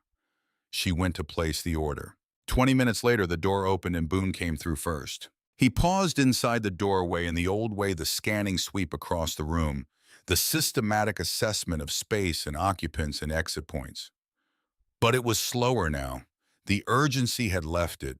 It was becoming something else, something that would take time to fully resolve into whatever it eventually became. But that was already less the vigilance of a hunted person and more the habit of someone learning to trust that habit rather than the threat itself. His eyes found Reaper in the corner booth. Wren came through the door behind him and took his hand without looking for it, her fingers finding his with the automatic confidence of someone who has reached for the same thing enough times to know exactly where it is. She looked at the diner with the wide, unguarded attention of a child whose world had recently expanded and who was still finding the new dimensions of it. Della came through the door last. She walked into the Golden Wheel diner with her spine straight and her head level, and her eyes moving across the room with the calm, unhurried attention of a woman who was no longer determining where the exits were. The bruising had deepened to the yellowish margins of healing, and the splinted arm was held in its sling with the careful steadiness of something being tended rather than hidden. She walked to the corner booth, and she sat down across from Reaper, and Boone and Wren slid in beside her. 4 people in a booth built for 2, crowded and warm and pressed together in the way that is uncomfortable in all its physical dimensions and right in every other one. Connie brought the plates. 4 identical meals. Meatloaf, mashed potatoes, green beans from a can, a basket of bread in the center of the table. The same meal Reaper had ordered every Friday for 23 years, 1 plate eaten and 1 plate waiting. The meal that a soaked 12-year-old had asked for in the rain 1 week ago, and that had answered in the way that these things answer when they finally do not with the person it was waiting for, but with something the waiting had made room for. Wren picked up her fork and began eating with the focused pleasure of a child who has recently learned that meals can be approached with enjoyment rather than urgency. Boone tore a piece of bread and gave the larger half to his sister, without thinking about it, the gesture so ingrained it had become something below habit, something closer to character. He took his own piece and picked up his fork. Della looked at Reaper across the table. She reached out with her free hand and touched the sleeve of his leather cut, not holding it, not gripping it. The same 2-second contact as the night in the compound yard, the touch of someone verifying the reality of a thing that still required verification. Then she picked up her fork. "Eat your dinner," Reaper said. Outside the Golden Wheel Diner, Route 66 extended east and west into the dark, the highway carrying its ordinary freight of headlights and distances, and the American longing that road travel carries the sense that the next place might be different from this one. That motion is a form of hope. The desert held its silence on either side, and the stars were clear and permanent above the Hualapai Mountains, and the neon sign buzzed its incomplete sentence against the sky. Inside in the corner booth, the Heritage Softail sat in the parking lot under the awning, with its engine cold and its chrome catching the neon and pulses of blue and red, and the man who rode it was not looking at the parking lot. He was not watching the door. He was not holding a place open for someone who might never come. He was looking at the table. At 4 plates, 4 people, the booth full. in a way it had never been, and the empty chair at the end of the table that nobody had claimed still there, still available, still waiting with the patient faith of things that have learned to wait without demanding that the waiting end on any particular schedule.